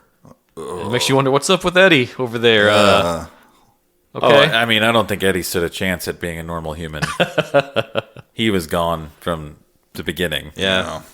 And Ruth decides that she needs to be marked so people know who she is, so men will know to stay away from her. And she says that a woman is better off loathsome in this world. Yay, Ruth. Because she's had bad luck with men, been mistreated, whatever. And yeah, then all women are just better off being loathsome. Well, and the other thing we haven't commented on is the appearance of Meg keeps getting worse and worse. Oh, and yeah. worse. God, It's yeah. hard to see her. The in the scene. dehydration, Yeah. like the malnutrition, just Especially the way they make her lips look, and you can just tell, like... you feel them. Yeah. You can feel them, and it hurts. And this is probably a good time to call out Blythe Effarth, I think her name is. How Yeah. I pronounce it, who plays Meg. She does a great job. I mean, this is not an easy role to play. No. And she commits. I actually have a And note it's- about this, too. They interviewed her about the film, and she said that all the scenes that she had to shoot where she's tied up or blindfolded were, like, very wearing for her. She almost couldn't get through them. Yeah, I imagine. She said, it's extremely humiliating. It's a little bit scary being so without control. It's scary feeling helpless, and it's humiliating hanging there and dangling. And then it's even more petrifying to be in that situation and have one of your senses taken away from you. Harsh. And she probably said that she was, I think, in her early 20s or Yeah. something, portraying this role. So I never felt like, thankfully, that the film didn't care that she looked older. Yeah. Like, she looked young, but she didn't look... I think she could pass for 16. I see it. Probably, Yeah. but at least you felt there was no exploitation going Right. on. If you know, dropped as her in far like one as- of those 80s teen comedies, she would just blend in Yeah. with every other like 20-something playing a Right. teenager. But she's great in this. She really Yeah, is. and I just can't imagine how hard this role had to be, so Yeah, I mean, props to her. You got to go to a place, a bad place for something like this. Or just go to a good place and hope it's over. So they take a heated bobby pin and kind of carve into her stomach. I think fuck me is Yeah. what they carve into her. Yeah. And the kids are all very pleased with this, but Ruth's not. She wants to take it a step further. Yeah, because even if guys don't want her, she's still going to want guys. So they got to take care of that one spot. And I hate how she justifies this, because she even brings up, like, well, in other cultures, they do this. Yeah, so she takes a blowtorch to her. And this is finally where David breaks. As this is going on, he's like, fuck it, I'm just going to run. I'm going to go get help. It's done. It's over. I got to do something. But predictably, they Yeah. capture him and throw him down and beat the crap out of him. Tie him up. He wakes up sometime later, and Susan's down there trying to comfort Meg. He manages to get his bonds undone. And we get some more backstory with Susan here that's also pretty heartbreaking. Yeah. Because now we find out like why the whole escape plan failed. Right. Is because Susan revealed that Ruth had been molesting her. Yep. And when Meg learned that, she's like, well, I can't leave Susan. If she's just here by herself, that's not an option. Yeah. So when she escaped at night, she tried to sneak upstairs and get Susan, and they caught her. Yep. This So it's- fucking movie, man. It's so infuriating because it's like, you could have got away, but it's like, yeah, you shouldn't leave the It's not sister. the movie, dude. Uh. It's not the movie. It's I real know. life. I mean, that's the problem. So yeah, this is like the lowest point of the movie. It's like, what are you gonna do? David's attempt has failed. Their plans have failed, and he finally decides that he just has to escalate his own action to resolve Yep. this situation. Like to look around for weapons, something to use. You have polio. Give me your crutch. Crutches, perfect. So he concocts a plan where they're gonna light a fire in the basement to lure Ruth down there, and then he's gonna jump her, take her out. And the fire also starts billowing out the windows down there, so like neighbors could see all this. Everyone knows something's going on. And I like it too because they do a shot of the basement door, and then you see the smoke kind of shooting out beneath it. Yeah. So yeah, sure enough, they run down there, and probably the most satisfying moment in the entire movie. Yes. He just starts wailing on Ruth with that crutch. The first time I saw it, I just stood and was like, yes, yes. Don't stop. Keep hitting her. But yeah, he kills her just straight up. Yeah. Which then at this point I didn't know much about the true crime story, so I googled it and I was like, God fucking damn it, because it didn't happen that way. Yeah, I've been wondering where to bring this in. No. I guess maybe I'll mention it now. So Well, we're almost done with the. yeah, let's finish the film first, and then we'll talk about the true crime a little bit.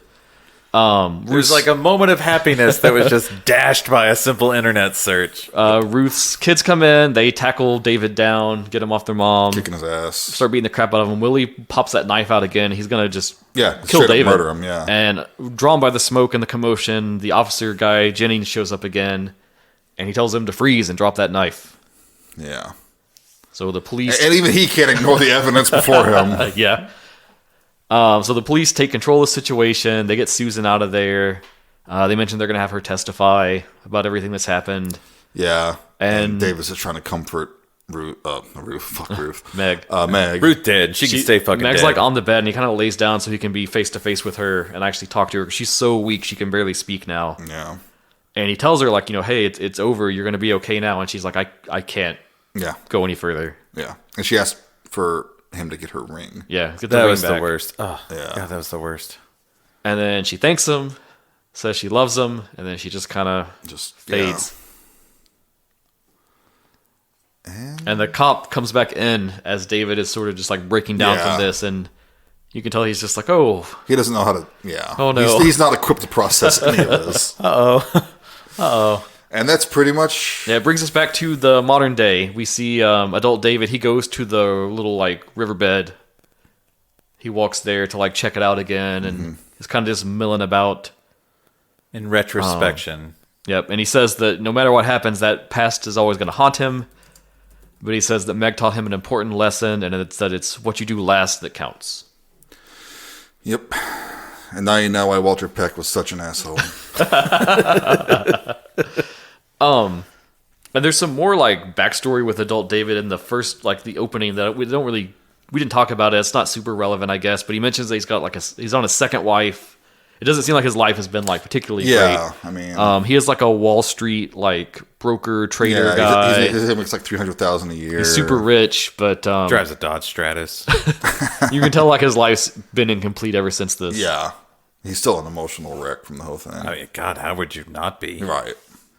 But at least he saved that man who got hit. So that's something, right? And I like to imagine that's just him now. Like anytime he comes across, just doesn't hesitate. Yeah. And does what he needs to do. Whew, rough watch.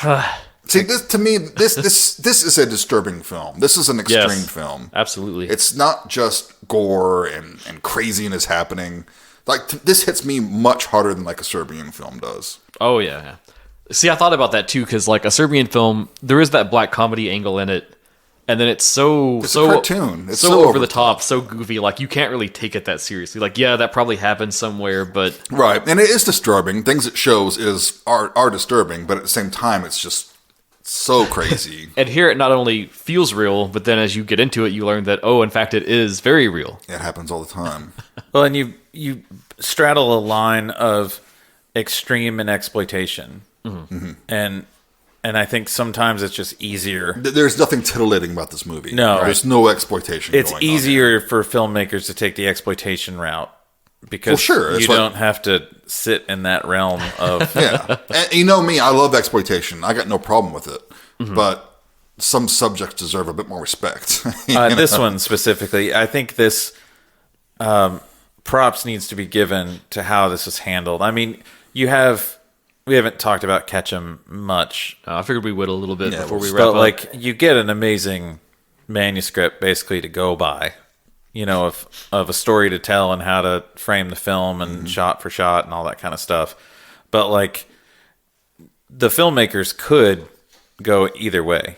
It's very faithful to the book. He didn't write the screenplay. It was written by Philip Nutman, who is another popular horror writer, and also Daniel Farrens, whose first writing credit was The Curse of Michael Myers. Oh, okay. Well, you know what? I'm a fan, so... I'm just saying, when you're 6 films deep, why not bring in a cult? Why the fuck not? You gotta do something. At least they didn't just remake the whole thing again. Or do a podcast about it.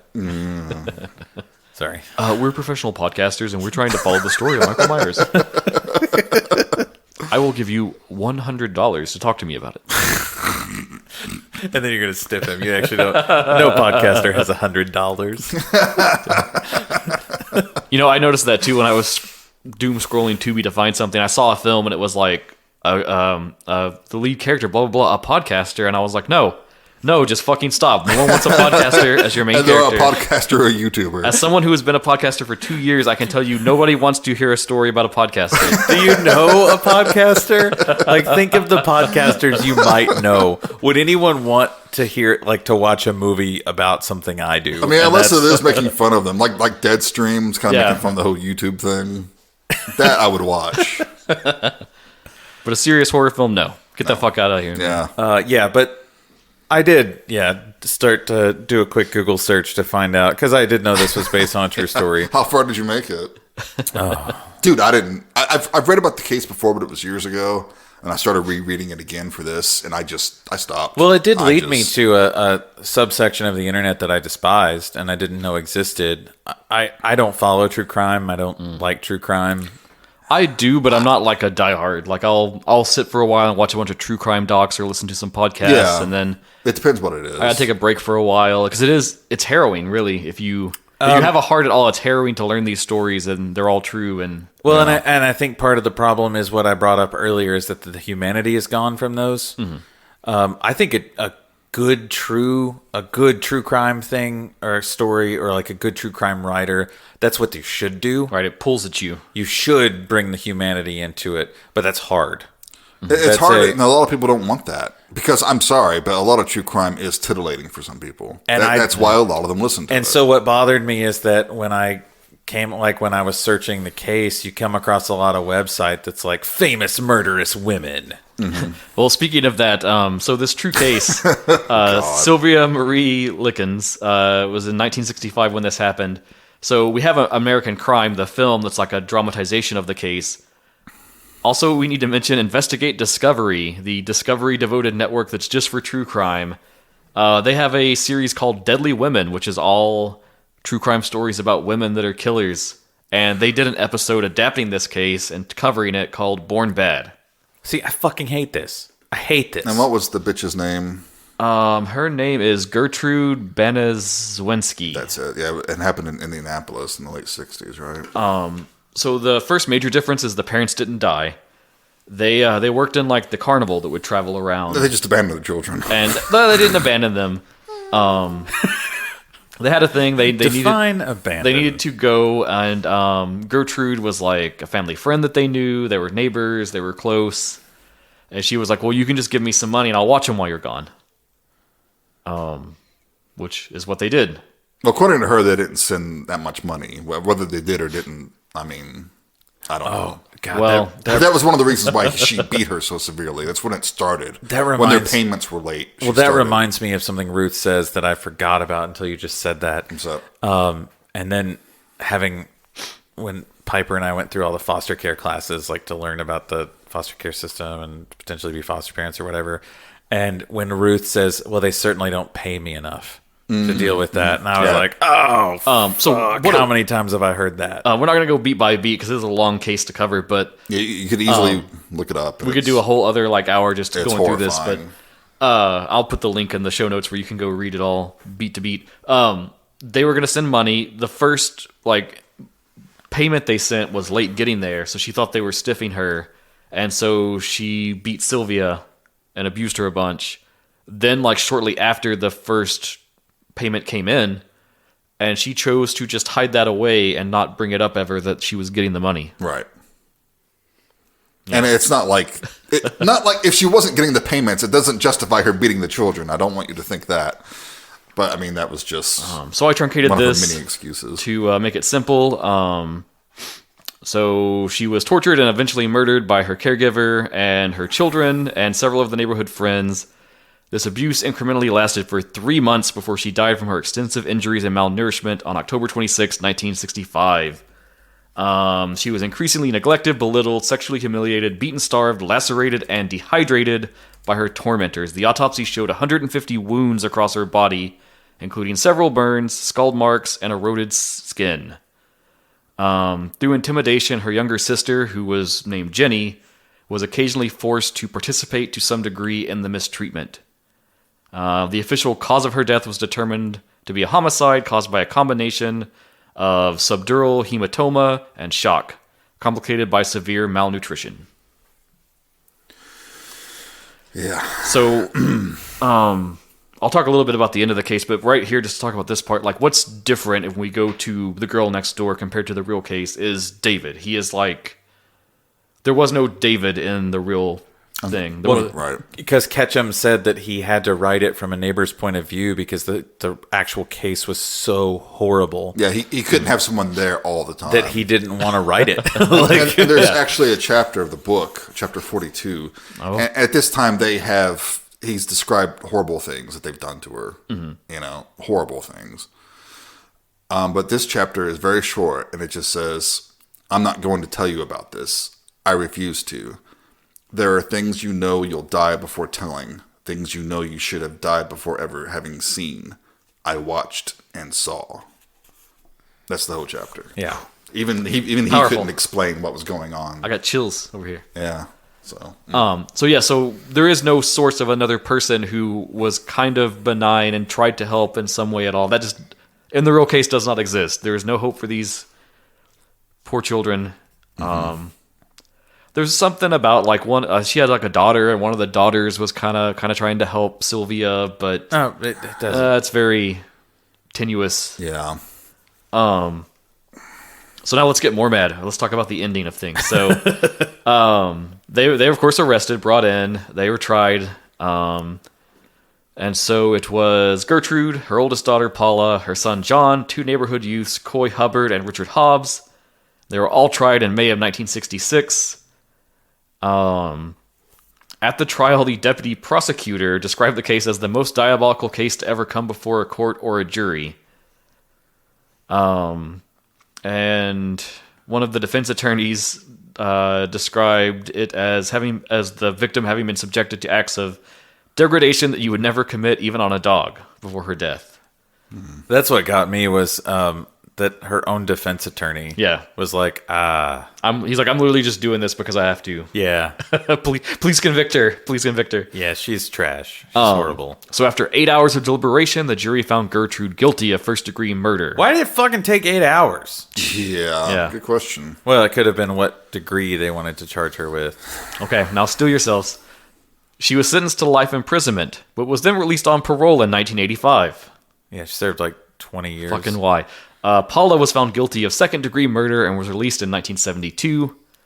Hobbs, Hubbard, and John were found guilty of manslaughter and served less than 2 years in an Indiana reformatory before being granted parole in 1968.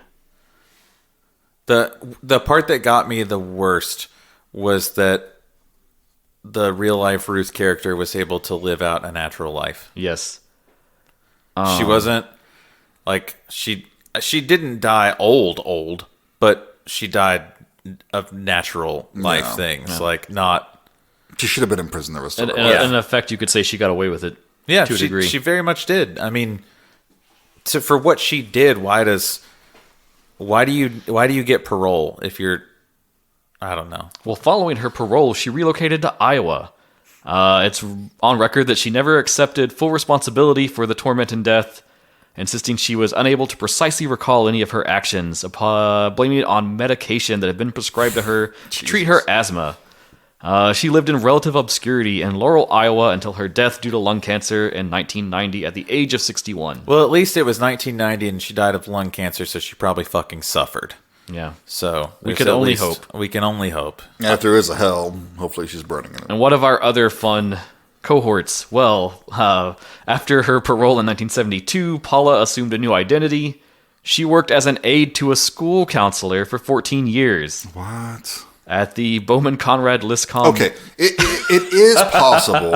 It is possible that someone could be like, oh my God, I have done something horrible and I need to make amends. I need to try to do some good in this world. That is possible. But in my opinion, someone like that should never even be given the opportunity. Hell no. No, you're staying behind bars the rest of your life. Fuck you. Right, so she changed her name. She concealed the truth of what was going on and who she was and got the position.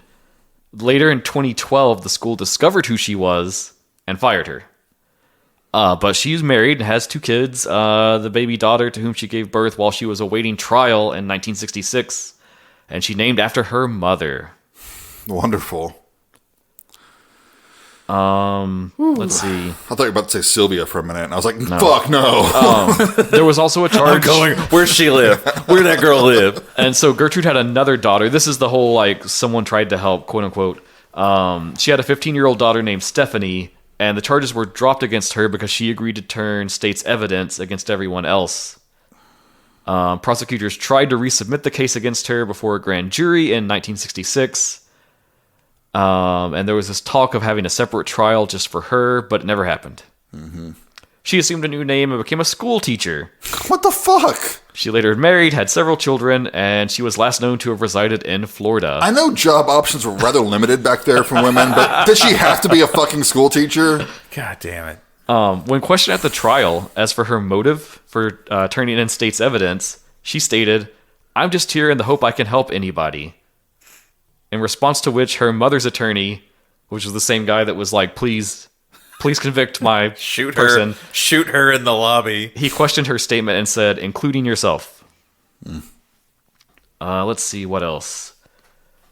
The younger kids got put into different foster families. Their surnames were changed. They kind of all drifted away to different places. The neighbors that got involved, Richard, Coy, and John, they all served less than 2 years, like we said, got parole, got out, became teachers. All did different things. Richard Hobbs died of lung cancer in 1972 at the age of 21. So I guess he lived a hard life, but probably deserved it. Yeah, fuck you. I don't care. He apparently was known for having nervous breakdowns after he got released. Too bad. Fuck you. Gee. Don't care. I guess murder will do that to you. I don't After know. Coy got out, he remained in Indiana, never tried to change his name. He repeatedly was imprisoned for various criminal offenses and was on the wrong side of the law continually, and was even charged in 1977 for the murder of 2 young men. But due to a mix-up with one of the witnesses, he got acquitted on that and got out. Oh, so he's killed a lot of people. Yep. When the film On American Crime came out, he ended up getting fired from his job when they realized who he was. Oh, jeez. And then he died of a heart attack in Shelbyville, Indiana, at the age of 56. And then here's our last one to wrap up, the John fellow. He lived in relative obscurity, changing his name to John Blake, and became a lay minister, frequently hosting counseling sessions for the children of divorced parents. Fantastic. Dustin, you're going to have to quit before I accidentally just punch you by proxy. Sometime after his release and becoming a lay minister, he issued a statement with the knowledge that he and his co-defendant should have been sentenced to a more severe term of punishment, but also said that he wanted people to know that young criminals are not beyond rehabilitation. I'm sure he did. And stated that he felt that he had become a productive citizen. Again, that is possible. I'm all for people. They get sentenced to, to serve whatever time they serve it, and I think they do deserve a second chance. But I mean, when you're talking about murder and something like this, something this horrid. But can't you just go live and work like a simple job where you're just like move boxes in a warehouse? Yeah, and just you don't fucks with anyone. Maybe don't be around young people all the time. Yeah, just go off and live your life alone and die. Like, why were all these people allowed to work with children? Seriously. He liked the attention of when people learned about the case, and he's on record as claiming he only ever hit Sylvia once. Oh, okay. Yeah. He died in 2005 at the age of 52 due to complications from diabetes. Well, at least most of those people died relatively young. And our last person to wrap up on is Jenny, which is the younger sister, of course. After dealing with all the trauma of that, she eventually married. They had some children. She was apparently traumatized for the rest of her life. Naturally. Was dependent on anxiety medication, and she died in 2004 from a heart attack. No. However, this is maybe the only little coda to this we could have. She saw, I guess, the announcement of the obituary of Gertrude once she died, and she clipped it and mailed it to her mother with a note. And her note read, "Some good news. Damn old Gertrude died. Ha! I'm happy about that."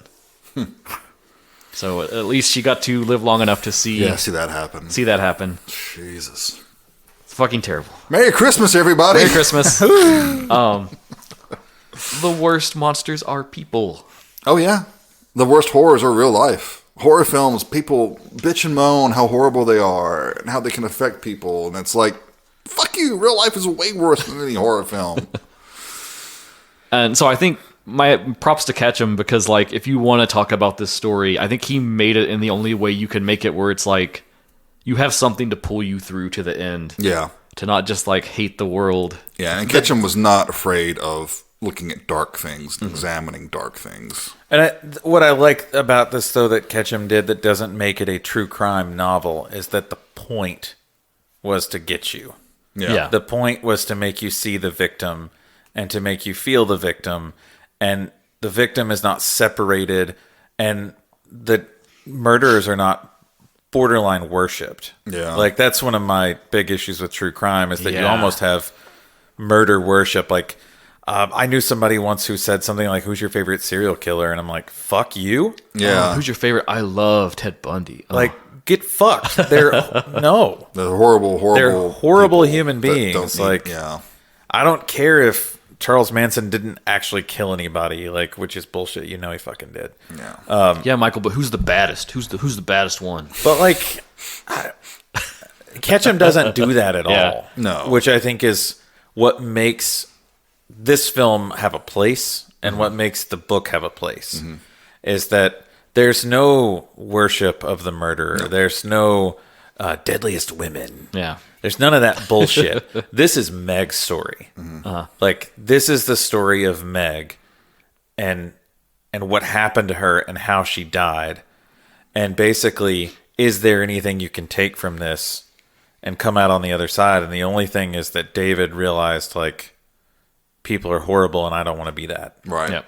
It's shit that it took that to happen. But, like, I don't know. We haven't talked too much about Ketchum yet. And Ketchum really is more obscure than he needs to be. He should be like up there with Stephen King and stuff. He finally started getting some recognition, in the 2000s. But I mean, he'd been writing since the 80s. Yeah. And most of his recognition came because King said, "This guy scares the shit out of me." Yeah. Which, a word from King can honestly boost your career huge. Yeah, ask Clive Barker. Yeah. Speaking of that, King had some nice things to say about this movie. He said, "It was the first authentically shocking American film I've seen since Henry Portrait of a Serial Killer over 20 years ago. Nice. If you're easily disturbed, you should not watch this movie. If, on the other hand, you're prepared for a long look into hell suburban style, The Girl Next Door will not disappoint. This is the dark side of the moon version of Stand By Me." Nice. Yeah. So, very kind words from Mr. King. Very true. Very true. I agree. Yeah, Ketchum, there have been a few movies based on his works. If you're interested. I wanted to talk about one. Okay. Go for it. The Lost. The Lost is a very good movie. Also based on a true crime of a real serial killer. Ray Pye, I think, is the character in the film. I don't know if that's the real life name. Totally weird, like, rockabilly serial killer dude who's like, again, it's almost like a toxic masculinity thing because he targeted women and he did weird shit like he would put crushed cans in the heels of his shoes to make himself taller. Yeah. Good film. It's got a really weird vibe to it, and then it just goes like off the rails by the end. Yeah. Yeah, it's a good movie. I quite like it it. a lot. I remember saying that at a horror convention. I think it was a Horror Hound convention back in the day when it came out. Nice. I wish that, sadly, Ketchum passed away a few years ago. And I don't think he ever got to really see how much people really liked him and how influential he was.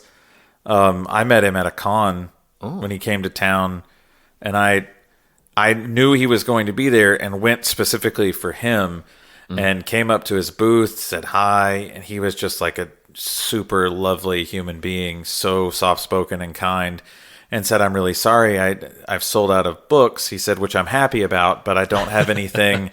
He was like, "I'm really happy I sold them." He's like, "But I don't have anything to sign for you." And I pulled out my beaten and battered copy of Red. And Nice. and I was like, "But I brought one for you to sign." And like the look of shock on his face was so sad in a way that he was like, he was just so happy that someone, and it was clear that I'd read it and loved it. Yeah.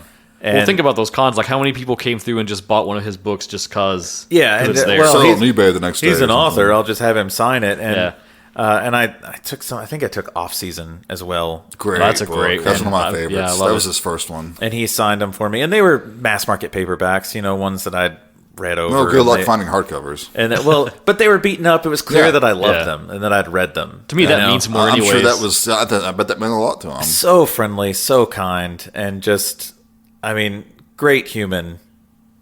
It's amazing that he's so kind and so lovely to write the stuff that he writes. I mean, like, I think that's often the case too. Like the most heinous shit, but then the person behind it has a lot of empathy, and I think it's that empathy is why they can make Exactly. such a story. Because they're just as pissed off as we are about it, but they write about it. They have to channel that somehow. And he also loved cats. And he wrote this short story. I swear to God, it fucking tore me up. I can't even talk about it because I'll probably start like sniffling if I talk about it. But it's like Red's the same way, Red man. is the same Yeah. way. Yeah, that's a tough one. So movies that he wrote or that were made into movies. The Lost, he wrote the screenplay. Girl Next Door. We didn't write the screenplay for that. His book was the basis. Yeah, Red, Offspring, The Woman, and those are all sequels of Off Season, but we haven't gotten the movie based on Off Season yet, which is annoying. I feel like that's low hanging fruit for a film. Well, Shudder just released one called Off Season that I got really excited about because I thought it was Ketchum, and then it wasn't at all. It'd be a great gore fest though, because that book was censored. They cut out chunks of that book the first time they printed it. Oh, he also had a small part in the Girl Next Door movie. No pun intended. He was the ticket taker at the carnival. Yeah. They cut out chunks. Chunks, yeah, exactly. Oh yeah. So big takeaway from this too is if you've never read any of his stuff, you should go seek one out. Give him a read. Mm-hmm. He's painfully underrated, I think, as far as like horror authors and stuff. And I suggest this book. I suggest Off Season. They're heavier reads. Oh yeah, They're not Stephen King reads. Mm-hmm. These are heavier reads. Yeah. I like that because it's almost like King acknowledges it too. It's like he does something that I can't. Yeah. But that's kind of why, like, the only way that you can really watch The Girl Next Door, and I think if you listen to this, like, if you watch it before you listen to the podcast, I'm sorry, because you're going to really, it's rough. But if you watch it afterwards, know that, like, I guess what I hope people take away from it is don't forget the humanity. Mm-hmm. Yeah. Like, don't forget the victim of these things. Like, right. I don't know. I've said it many times. I'm just tired of the murder worship. Like, No, I agree. These are real people that really died and suffered, and they need to be remembered in some way. Mm-hmm. You know, I think it's easy to, like, we look at our horror film killers, like, you know, our slasher, our Michael Myers, our Jasons, our Leatherface, and all that stuff, and you can put those up on a pedestal and, like, well, it's fake. yeah, exactly, it's fake. It's so outrageous. It's not. They do horrible things to people, but it's fake. It's 100% fake. And even the stuff that's sourced, like everyone's like, oh yeah, Leatherface is based on Ed Gein. And it's like, well, yeah, he is, I guess, but like so vaguely. But it's when you start worshiping those people, right, and making them like almost these super villains or superheroes, however you want to look at it. It's not a perfect movie, but Natural Born Killers does a good job of setting that up. You know, Yeah, of sending I it agree. up, lampooning it. So I think this is one of the few films, honestly, in the same vein that does this well. Mm-hmm. That really reminds you of the victim and makes sure that you remember that who the villains truly are. Yeah. It's a challenging film, but also I think it's a rewarding film. Okay. Agreed. Well, I guess we should probably move to our Yep. thoughts of the film. I really don't even feel right doing like a like a star rating. I will. mean, it is still a movie. Yeah, it's still a movie. constructed, We written, can edited, directed. Talk about it like a movie. Yeah, we hit all my notes. I didn't have anything else. Cool. I will say one quick thing though. Also, if you like Jack Ketchum books, if you're interested in stories like this, also go read "Let's Go Play at the Atoms" by Mendel W. Johnson. It was written in the late '70s, and it is eerily similar to this. And I don't know if the author had known about the Likens case or not. It was his only novel. He died shortly after writing this, so I couldn't find any research. So maybe he was like kind of inspired. Maybe he knew too much. But it's about this young girl's babysitting these kids, and she wakes up tied up one morning, and they proceed to play a game with her. So it's very much along the same lines. People are horrible, man. I hate humans. That's Yeah, true. why I like my animals. Yeah. I don't even like any of y'all listening to this. Oh wow, that's harsh. I hate you all. I hate everyone. I hate you, Dustin, and you, Jason. But he likes Oh, your no. animals. Yeah, but you got animals? Let me see pics. Send us cat pics, And your dogs. puppies. I guess I can go first. Do it. As far as a story goes, it's like a 5-star story. But as far as a film goes, I do think I can. I can't give it a 5, just because I don't think it's a perfect film. That's fair. Maybe things could be done differently, but honestly, I can't sit and tell you what I think could be done differently, if that makes sense. Like, Yeah. there's just something about this movie that keeps it from being like, oh, I would recommend this so highly. So That's probably also the subject matter. yeah. You can't really. So I would solidly sit on a 4 with this one. Yeah, that's like cool. I think I'm very happy to have watched it. Well, that's a weird way to say that, but I'm glad to have watched it. I think it's an important movie. I think it's worth watching. I think it's well done. It's well crafted. It's smart by knowing what not to show. It's It's respectful by knowing what not to show, which automatically should gain it a star. For just reading the room. That sounds like backhanded praise, but it's actually very smart on part of the filmmakers. Yeah, and I don't mean it as backhanded praise. right. I mean it as like, Oh yeah. if you had shown some of the stuff that was actually done, I would have told you to go fuck yourself. Yeah. Like, you have no business making a movie. 'Cause Restraint now can be very important. So, Especially with the fact that it is a true case kind of hanging in the background. yeah. I'm sorry, I can't remember who directed it. Gregory Wilson. I don't know if we brought that up, but No, we did. I was going to mention that because he hasn't done much else. He did a movie called Home Invaders before this in 2001. Home Invaders! And then only one movie called Ghoul that was a TV movie in 2012. But I mean, if you're only going to make kind of really one big film to your name, There you go. Hey, here you Yeah. go. Well, props to him, man. Like, he knew what he was doing.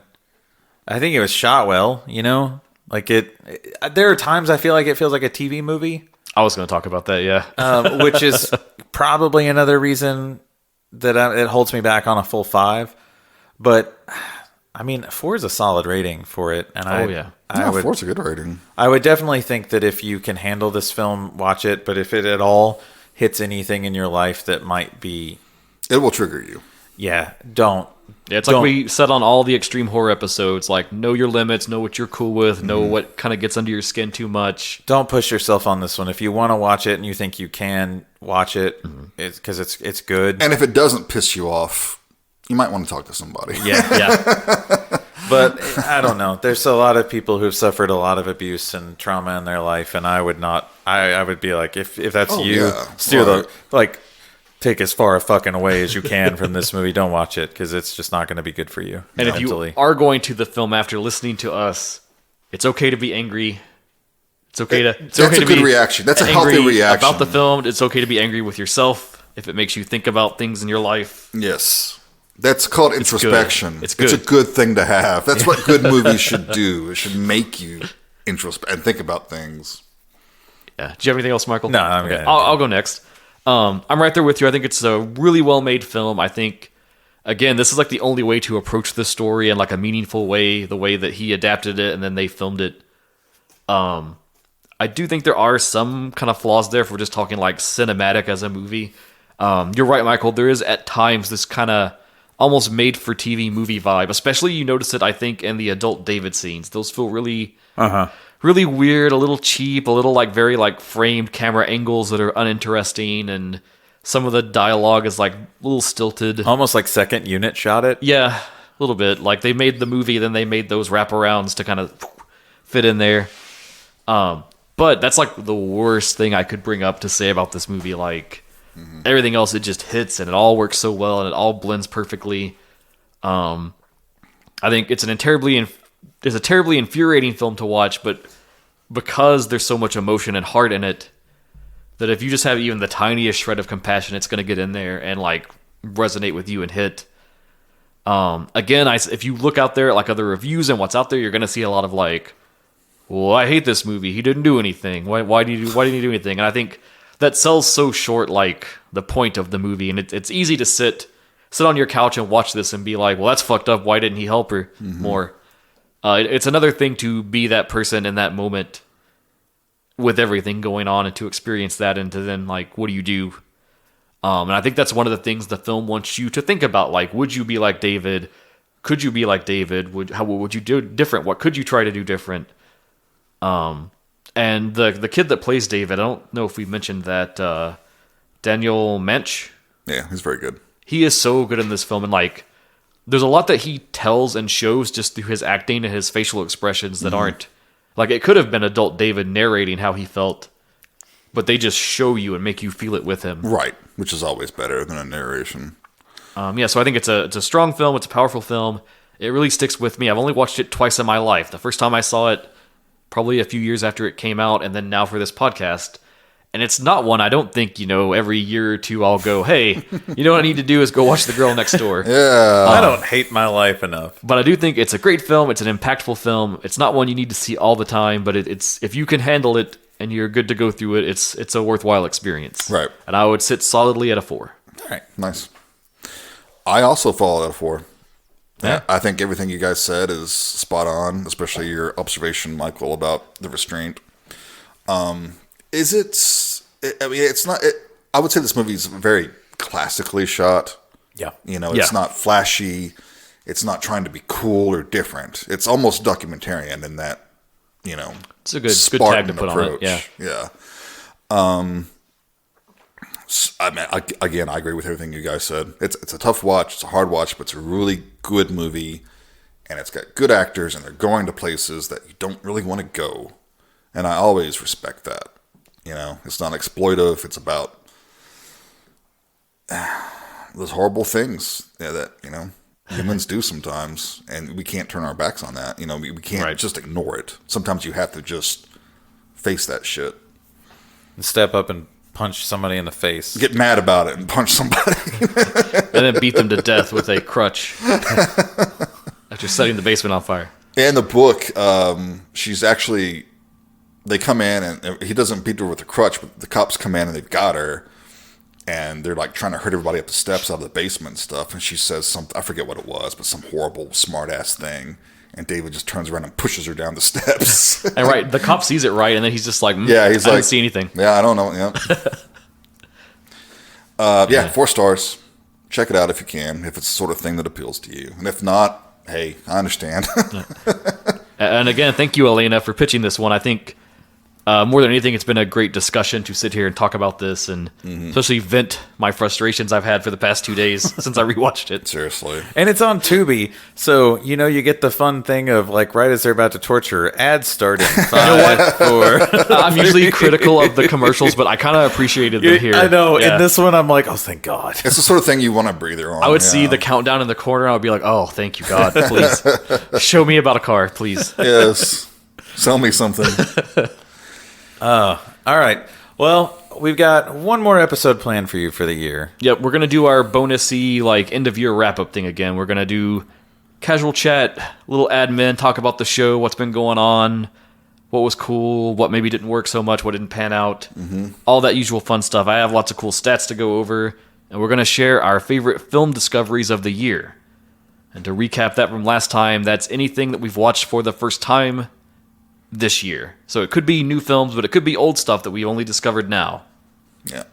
Well, normally it would be my pick for the next block, but sadly, this one, and then I guess you're gonna join us for the last year Wrap end. up the year. But that will be my time coming to a conclusion for genre exposure. My heart. And we are most sad about this. We're deeply saddened. Too much going on in my actual human life.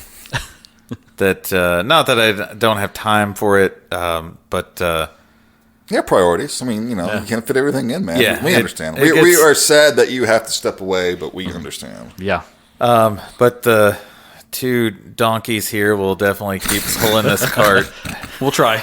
We'll try as best we can. Nothing says you can't come back for a guest spot at some This point. is true. yes. This is That's very true. true. I may be around at some point. I mean, I'm always going to be around and probably trolling. We'll share as many embarrassing Michael stories as we can. I'll probably be trolling the Facebook page as Wonderful. much as possible because now I don't have to do anything with it. And 2, if you ever want to just type up a movie review, you can always pitch This it. is true. exactly. This is true. So no, it has been fun. I realized we'd done 60 episodes or something. Near there, yeah. 2 2 years, man. which is a lot. 2 years, and we've done an episode every other week continuously, no breaks, no And misses. now my child throws tantrums, so Yeah. it's a whole new world that I live in. Yeah, that's a big task. So I guess what is your all's next? What pick can they watch next? So we need some time to, of course, deal with this big change. Yeah. It's a huge loss. No one can fill your shoes, flat out. Or my Right. drawers. So we need a little time to do some prep behind the scenes and get stuff together and figure out what we're doing. So we decided for January it's going to be freestyle month. Yeah. All right. There's no actual theme. We're just going to do, we're replacing your normal slot, Michael, with a listener episode. Jason and me are just going to pick any 2 random films that we just really want to talk about that we've not had a topic that could mesh it in with. So you're getting 2 listener episodes and then 2 picks from us. It'll be just the 2 of us like we did for Extreme Horror. Casual freestyle to start the new year. Yeah. Kind of fill things out, see how they go. But Jason, you're up first on this. Oh, God, I am. Uh-oh. Do you not have your movie? I do. Okay, good. I do. I actually... It's called acting, Dustin. Oh, you've you got got me. it, too. You've got it, too. Oh. We're going to watch Miracle Mile. Oh, so this makes my Christmas gift all the more meaningful. Yep. Okay. It is from 1988, I believe is the year. Interesting. It's actually 89. Says the Blu-ray. 1989. Well, this is 88 here, so it probably got released. Well, who's right and who's wrong? Well, you're going to take that up with Kino Lorber. But this is one I remember seeing back in the day. It was one of those kind of sleeper movies. I don't even remember it playing in theaters. It just kind of popped up on VHS. Like so many movies did back in the 80s. I never heard of it at all, but I'm intrigued. Okay. We'll see what you think. You want to give them the blurb on the back a little bit? Oh, sure, yeah. What would you do if you knew you only had an hour to live? This intense, eerily euphoric romantic thriller stars Anthony Edwards and Mare Winningham in a frighteningly plausible story that yanks you by the lapel. This is not really a synopsis so much as it's like ad copy about the... I'll give you a better one. A young man hears a chance phone call telling him that a nuclear war has started and missiles will hit his city in 70 minutes. Oh. Is that the length of the movie? It's a little bit longer than that. It's like 90. But also that doesn't happen until like the second act. Oh, okay. So it is almost real time. Okay. Cool. Yeah. Interesting.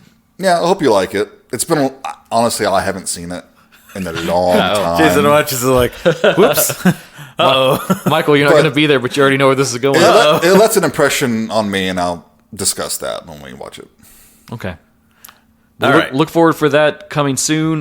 Join us up at the end of the year for our final farewell with Michael. We wrap things up for 2022. I'll be doing the next podcast completely naked. Oh, okay. Cool. So, Goodness. Treat for us. Yeah, just know what you'll be missing. As always, it's been super fun.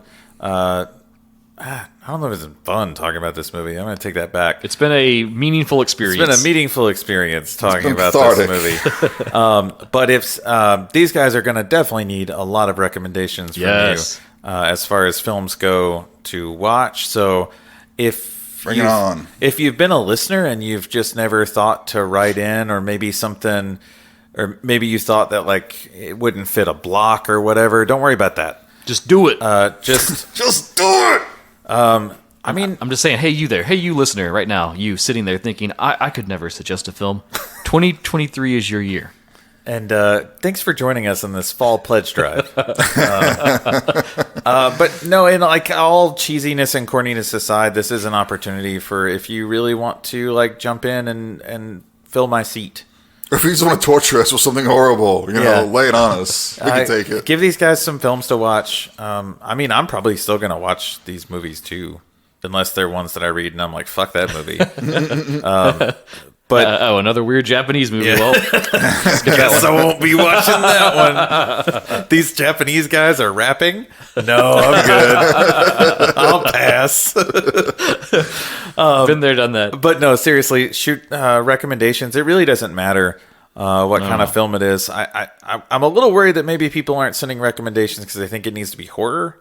It doesn't have to be. It's any genre, man. We've done everything. We watch everything. Yeah. I mean, I would prefer no romantic comedies, but even then, I'm sure there are exceptions. Fish Called Wanda's kind of a romantic comedy. Well, it's a lot more than that, but yeah. Okay, if it's as good as A Fish Called Wanda, lay it on me, please. But also continue to, if Twitter's still here, oh God, you can tweet or whatever. Yeah, Instagram, Facebook. If Twitter dies and there's some acceptable follow-up, we'll be there. Yeah. Oh, and watch out for our NFT collection announcement. Jason's got a NFT superhero card. We're going to have a limited run of Michael NFTs. Yeah, $99. That's a bargain. That's a bargain. And it's yours. All right, guys. Well, I will certainly miss chatting with everyone and doing this outro. We love you, man. So you're going to have to figure out the outro. Fuck that. I'll have to start practicing. We'll just recycle yours. Okay, bye. We're going to clip the best time you've ever done an outro and just use that every time. Yeah. Okay. We'll just insert in different movie titles and stuff as need be. All right. Well, since the next episode won't be coming out until after Christmas, I hope you guys have a absolutely Merry Christmas, Happy Holidays. I don't give a shit what you celebrate or what you don't celebrate. Just have a good time. Yeah. Hell yeah. And be good to each other. Yeah. Be kind. If we learned anything from this movie, it's be kind. Please be kind. Please. Yeah. Yes. All right. Well, until next time, you have been listening to Genre Exposure. Bye, everyone. Take care.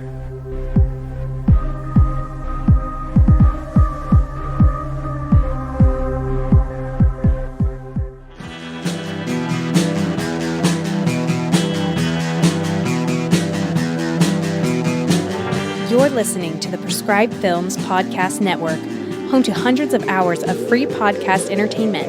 The shows on this network all have a common goal, providing you with the best discussions about movies and other forms of entertainment media. The PFPN hopes to fill your earholes with audio joy.